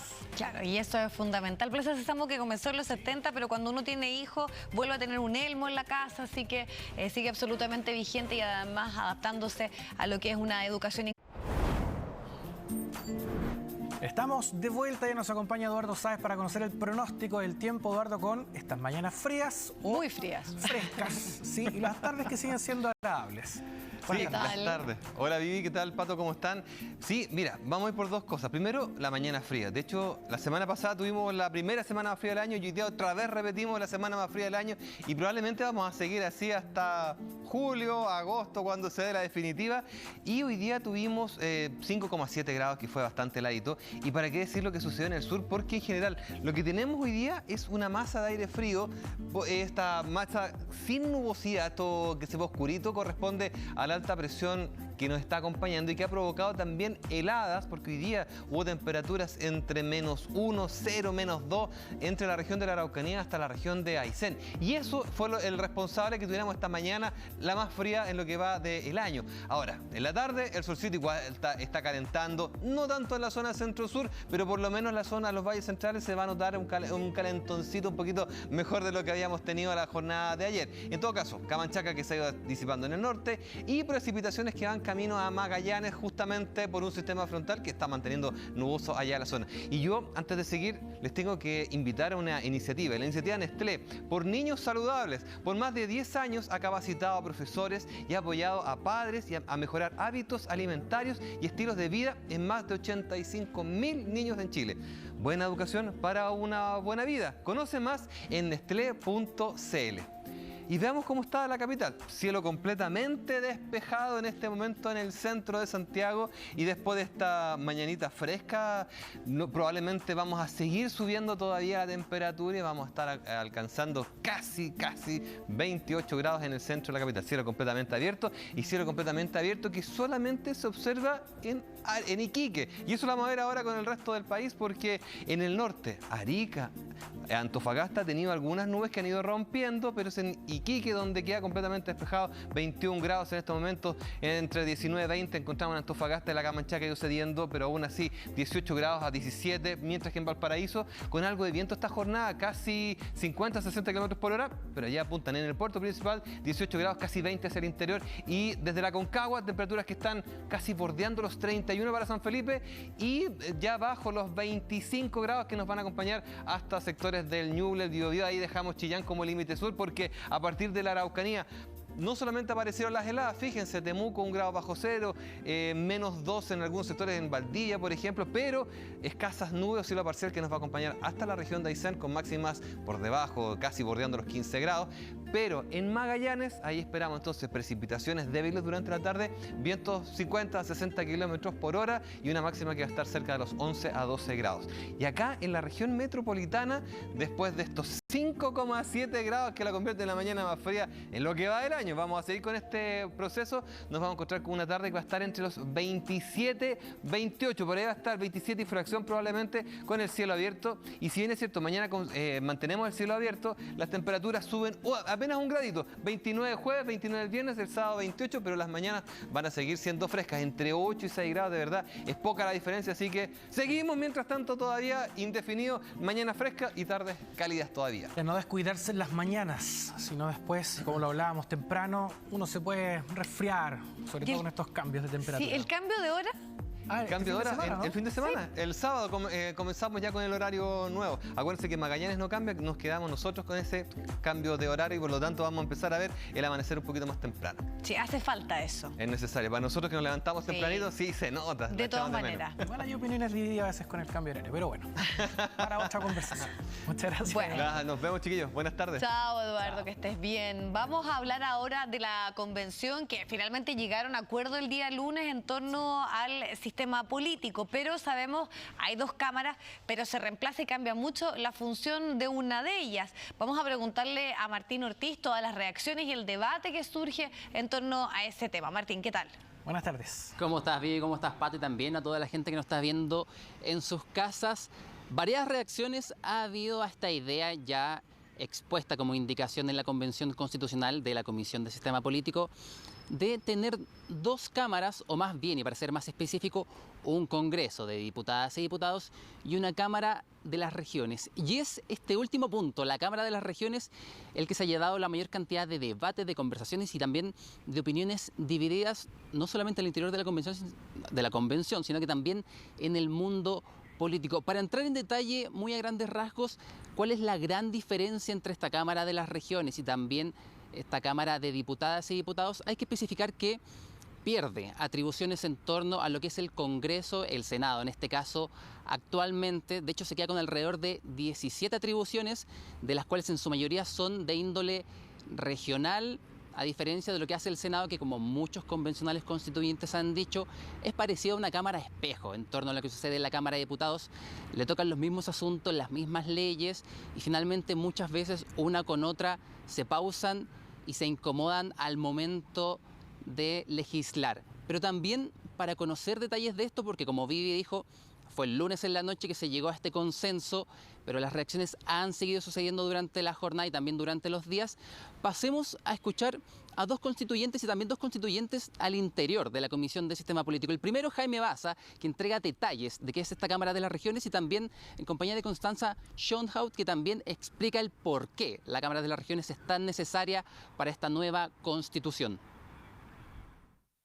Y hemos introducido también cambios muy significativos en lo que hoy día conocemos como Senado, que pasa a llamarse Cámara de las Regiones, pero además con funciones distintas de representación regional y también con una forma de concurrencia en el proceso de formación de la ley diferentes. Y esperamos que estos cambios permitan efectivamente mejorar la institucionalidad, sobre todo para poder representar de manera eficaz la voluntad del pueblo, que yo creo que es lo más importante en este momento.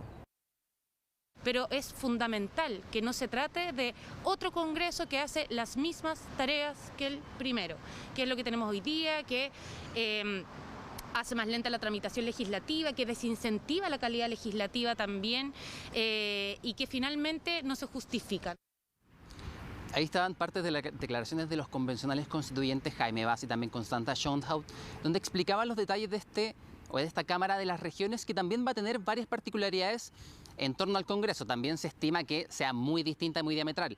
Pero una de las primeras es en torno a la cantidad de años que van a estar los congresistas, esta vez los representantes de las regiones, al poder. Va a poder ser solamente durante 4 años, al igual que en la Cámara de Diputadas y Diputados, y al ese momento se tienen que reelegir todos nuevamente. Esto a diferencia del Senado, que cada 8 años hay elecciones por regiones pares e impares. También mencionar, como lo dije anteriormente, el tema de las atribuciones. Son 17 las que hay hoy en día para esta Cámara de las Regiones, y como mencioné también, son más temas ligados a las regiones, y la Cámara de Diputadas y Diputados va a ver los temas más estructurales de las leyes de nuestro país. Y en ese momento, cuando haya leyes estructurales de nuestro país en la Cámara de Diputadas y Diputados, y cuando sean también de índole regional, es cuando se le va a consultar a esta Cámara de las Regiones para ver también la opinión de ellos y los votos. Pero, como dije anteriormente, estas repercusiones y esta decisión de la Comisión de Sistema Político no solamente trajo respuestas al interior de la Convención Constitucional, sino que también desde el mundo político y específicamente desde el Senado. Es en este caso el senador Rojo de Arce, también presidente del Partido Republicano, quien salió a responder ante esta iniciativa. Pasemos a escucharlo y luego también comentamos sus declaraciones. La organización política propuesta por la constituyente es centralizante y un franco retroceso civilizatorio. Se le quitan todos los dientes a la Cámara Regional, el actual Senado, para entregárselo a decenas de diputados de Santiago. O sea, las mayorías centrales van a poder aplastar a las minorías regionales sin que la Cámara Regional pueda actuar. Nosotros los republicanos, en cambio, proponemos un Senado integrado por 2 senadores por región, pero que fortalezca sus competencias y en particular las legislativas. De hecho, durante estos días se le estuvo preguntando específicamente a la constituyente Constanza Schoenhout que a qué parte del mundo se asimila este proceso de tener 2 cámaras, o sea, ser un sistema bicameral asimétrico. Ella explicaba que es un modelo relativamente que se están buscando opciones como la de España, también como la de Francia. De hecho, justo también estábamos viendo una de las atribuciones que tiene que ver con temas más generales de esta Cámara de las Regiones, y hay una en específico que tiene que ver, y también las voy a pasar a leer, que es lo relativo al Poder Ejecutivo, Legislativo, y también va a poder ver temas relacionados al Servicio Electoral y la Contraloría General de la República. Todo esto que hemos conversado hasta ahora está en materia de estudio. Hay que también recordar que esta convención, la Comisión de Sistema Político, debe ir al Pleno, se debe aprobar en general, después en particular va a tener nuevamente 2 vías. Si es rechazado, vuelve a la comisión, y si es aprobado en general y en particular, ya está listo para el borrador de la nueva constitución de nuestro país. Claro, porque este acuerdo tiene un respaldo, así que vamos a ver qué ocurre y los cálculos dicen que efectivamente se cuenta con los 2/3 para que avance esta propuesta. Muchísimas gracias, Martín. Chao, que tenga buenas tardes. Bien, y el Banco Central aplicó una fuerte alza de la tasa de interés que llegó hasta el 7%. Queremos saber cómo afecta esto a las personas, al bolsillo, y por eso tomamos contacto con María Luisa Carrión, que nos tiene más detalles. María Luisa, buenas tardes. ¿Qué tal, Marilu?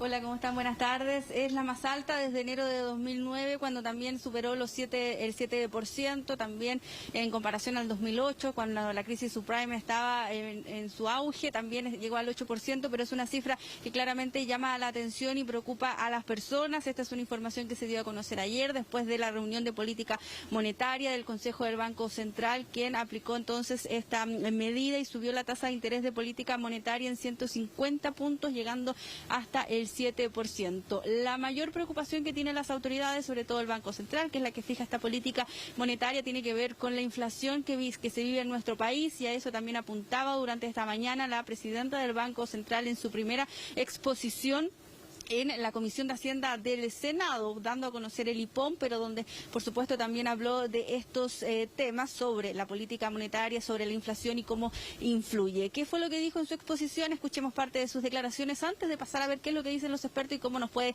influir esta alza en los bolsillos.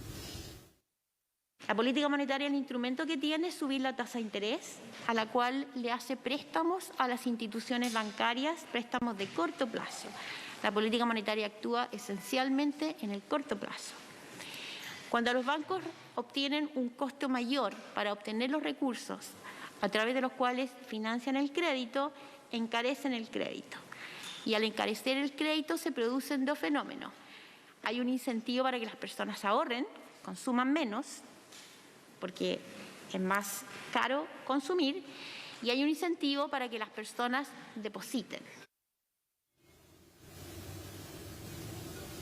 Desincentivar entonces el crédito es parte de lo que se puede lograr a través de esta tasa de política monetaria, y es precisamente donde más puede influir. Por ejemplo, aquellas personas que están cotizando un crédito hipotecario, si es que no han firmado la promesa donde se establece la tasa, claramente va a haber encarecimiento del crédito. También en los créditos de consumo, en todo lo que se paga con tarjetas de crédito, también ahí la recomendación es que si no es estrictamente necesario, por ejemplo, pedir un crédito de consumo, usar las tarjetas de crédito, no se haga en este momento, porque el nivel de incertidumbre que hay, no solo por la inflación en nuestro país, sino por lo que ocurre a nivel mundial con la guerra en Ucrania, hace entonces que no sea un buen momento para pedir un crédito de consumo. Lo mismo para el crédito hipotecario, y es la recomendación que hacen los expertos esencialmente, no endeudarse si no es estrictamente necesario. Por supuesto, las personas lo toman de dulce y a gras, porque claro, entienden que es una política para poder frenar la inflación en nuestro país, pero también lo ven con malos ojos aquellos que estaban cotizando, por ejemplo, un crédito hipotecario, o aquellas personas que por necesidad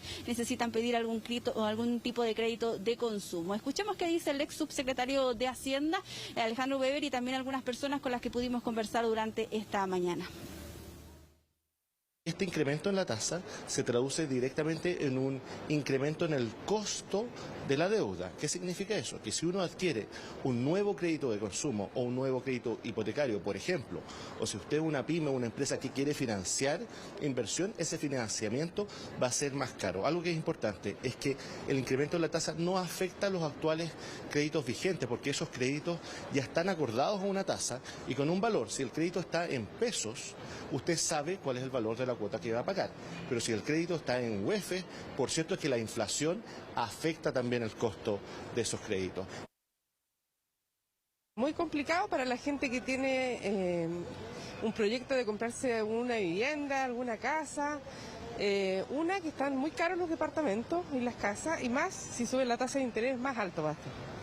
Mire, todo lo que sea para controlar la inflación está bien.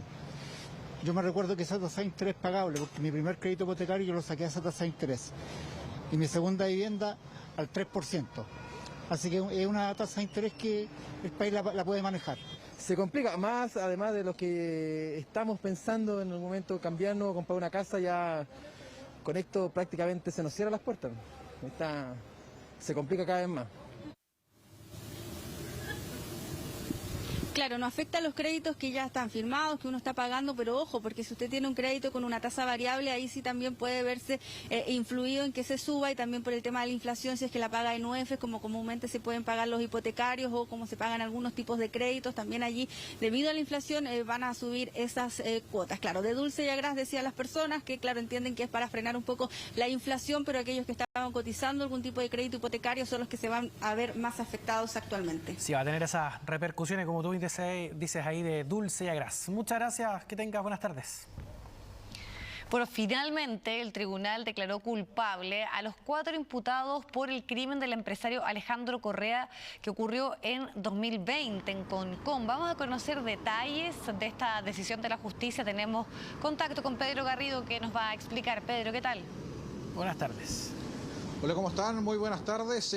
Han sido semanas complejas para la familia de Alejandro Correa. Recordemos este empresario de Concón que fue brutalmente asesinado en mayo del año 2020 en la puerta de su domicilio por un sicario. Una situación que dejó en evidencia una serie de problemáticas y hechos delictuales que estaban ocurriendo en la región de Valparaíso. Prácticamente un mes duró el juicio, 3 jornadas de alegatos de clausura hasta la lectura de este veredicto condenatorio, en donde los 4 formalizados fueron encontrados culpables de este homicidio en contra del empresario conconino. Pasemos a revisar parte de las declaraciones de la magistrada, quien entrega detalles de lo que ocurrió. Recordemos esa jornada en mayo del 2020. En consecuencia, este tribunal, de conforme a lo dispuesto en el artículo 15, número 2 del Código Penal, ha decidido condenar al acusado Renato López Puente en calidad de autor del delito de homicidio calificado en grado consumado en la persona de Alejandro Correa, previsto y sancionado en el artículo 391, número 1 del Código Penal en relación con la circunstancia segunda, por premio o promesa remuneratoria, y la circunstancia quinta, con premeditación conocida. Ha estimado que la participación de Claudio Riveros en esta causa se enmarca de manera categórica y concluyente en la calidad de autor de homicidio del artículo 391, número 2 del Código Penal, conforme al artículo 15, número 3 del mismo cuerpo legal, al haberse acreditado más allá de toda agua razonable que Riveros Canales se encontraba concertado con Gutiérrez Londoño para la ejecución del crimen, y en ese contexto colaboró y facilitó los medios para llevar a efecto el hecho en los términos descritos en el presupuesto fáctico que funda la acusación fiscal. En total, 4 condenados por este homicidio del empresario conconino. Recordemos, el autor material quien facilitó y entregó justamente los recursos al sicario, este hombre colombiano, quien acompañado a su pareja llegaron esa mañana de mayo del 2020, también acompañados por el conductor de este vehículo, que no fue, y eso lo logró acreditar la Fiscalía, no solo un viaje que se desarrolló, sino que fueron al menos 2 viajes en los que merodearon la casa de Alejandro Correa antes de que ocurriera este lamentable hecho. Declaraciones del fiscal y también de la parte querellante. Revisémoslas a continuación. Al Ministerio Público le parece que no hay allí ningún, ni siquiera atisbo de reconocimiento de responsabilidad por parte de su encartado, en este caso Víctor Gutiérrez, magistrado. Solicito la incorporación de cada uno de los extractos de filiación a los que hice lectura resumida, y esas son las alegaciones por parte del Ministerio Público. Esta parte solicitó en su acusación particular que la aplicación de un agravante que entiendo fue rechazada por el tribunal, con la cual pretendíamos nosotros aplicar el artículo 68, inciso final, en relación con, ¿no es cierto?, la parte pertinente del artículo 66, y compensar y aplicar al máximo las penas. Desde ese punto de vista solo, por lo tanto, atendía la decisión del tribunal, pedimos que se aplique el máximo de la pena que permita la ley. Bueno, en total son 4 los condenados, entre ellos Renato López, el autor intelectual. La Fiscalía está pidiendo una pena de 20 años de presidio en su grado máximo. Víctor Gutiérrez, el sicario colombiano, está pidiendo a la Fiscalía 30 años. Claudio Riveros, el conductor del vehículo, están pidiendo 20 años de prisión efectiva para él. Y además, para Melissa Palma, pareja de Gutiérrez, el sicario, está pidiendo a la Fiscalía 10 años de presidio mayor en su grado mínimo como cómplice de este delito de homicidio calificado. Fue la propia hija del empresario de Concón, Alejandro Correa, quien valoró todo este proceso que se ha desarrollado, que ha sido bastante lento a juicio de la familia, pero buscan las penas máximas para estos 4 condenados. No deja de sorprendernos, de horrorizarnos, todo lo que hemos podido escuchar a través de los alegatos de clausura por parte del fiscal y nuestro abogado querellante. Acá estamos enfrente a lo más perverso de la humanidad. Alguien quiso darle muerte a otra persona y contrató a otro para que hiciera ese encargo. Ambos se podrían haber arrepentido, pero no, hicieron lo contrario, involucraron a más personas. Acá hay un crimen horrendo que habla también de que en nuestro país el crimen está siendo organizado, de que el sicariato es posible. Es por ello que nosotros esperamos ahora, que es la parte que le toca ahora al Poder Judicial, pueda determinar las culpabilidades y dar una condena que sean las máximas que permita nuestro Código Penal. Bueno, lectura de veredicto que duró prácticamente 1 hora y media y que donde fue fijado que para el próximo 18 de abril a las 13 horas se va a desarrollar lo que es la lectura de sentencia en contra de estos 4 condenados, teniendo en cuenta que se piden penas máximas de 30, 2 penas de 20 y también para Melissa Palma la pena de 10 años en calidad de cómplice de este delito de homicidio calificado. Sí, la decisión ya está tomada en torno a la responsabilidad. Ahora queda esperar qué decisión se toma en el caso de darse a conocer ya la condena. Muchísimas gracias. Y todas las ISAPRES informaron a la Superintendencia de Salud que van a reajustar en un 7,6% sus planes, el máximo que permite la ley. Las aseguradoras ya están enviando las cartas de aviso a sus más de 3 millones de afiliados y quienes pueden apelar a esta decisión. Una vergüenza, todo sube, estamos en un proceso inflacionario tremendo. No me parece correcto por la situación que nos encontramos hoy en día. No era el momento, la gente realmente está sufriendo. Es que últimamente hemos sido portadores principalmente de malas noticias económicas, que la benzina, la parafina, el gas y hasta el pan. Por eso muchos consideran que se debió esperar un año más para adecuar los planes de las ISAPRES. En estos momentos todos los golpes que han sido las alzas de precio en todas las cosas. Así que no era como el mejor momento para hacer esta subida de plan. Todas las ISAPRES abiertas van a reajustar sus planes un 7,6%, el máximo estipulado por ley y declarado en una resolución exenta de la Superintendencia de Salud de marzo pasado. Las aseguradoras informaron en los últimos días la polémica decisión que no comparten algunos de sus más de 3 millones de afiliados. Ya pudimos escuchar a la ISAPRE hace algunas semanas que señalaban que los costos de ellos se habían incrementado por sobre un 25%. La ley estableció un límite, en ese sentido el Congreso estableció que para este primer indicador en la ley se iba a promediar los últimos 3 indicadores calculados por la Superintendencia de Salud. Y es por eso que pese a que las ISAPRES consideraban, según la Superintendencia, que se debía reajustar un 10%, se fijó un límite de un 7,6%. Ahora, esto genera otro inconveniente. Al estar estipulado por ley qué opciones le quedan a los afiliados para apelar a esta alza, hay quienes creen que la judicialización aumentará. Y va a aumentar por una razón muy sencilla. La gente no va a tener confianza en la Superintendencia, porque la Superintendencia es la que construye el índice y la Superintendencia es la que dicta sentencia.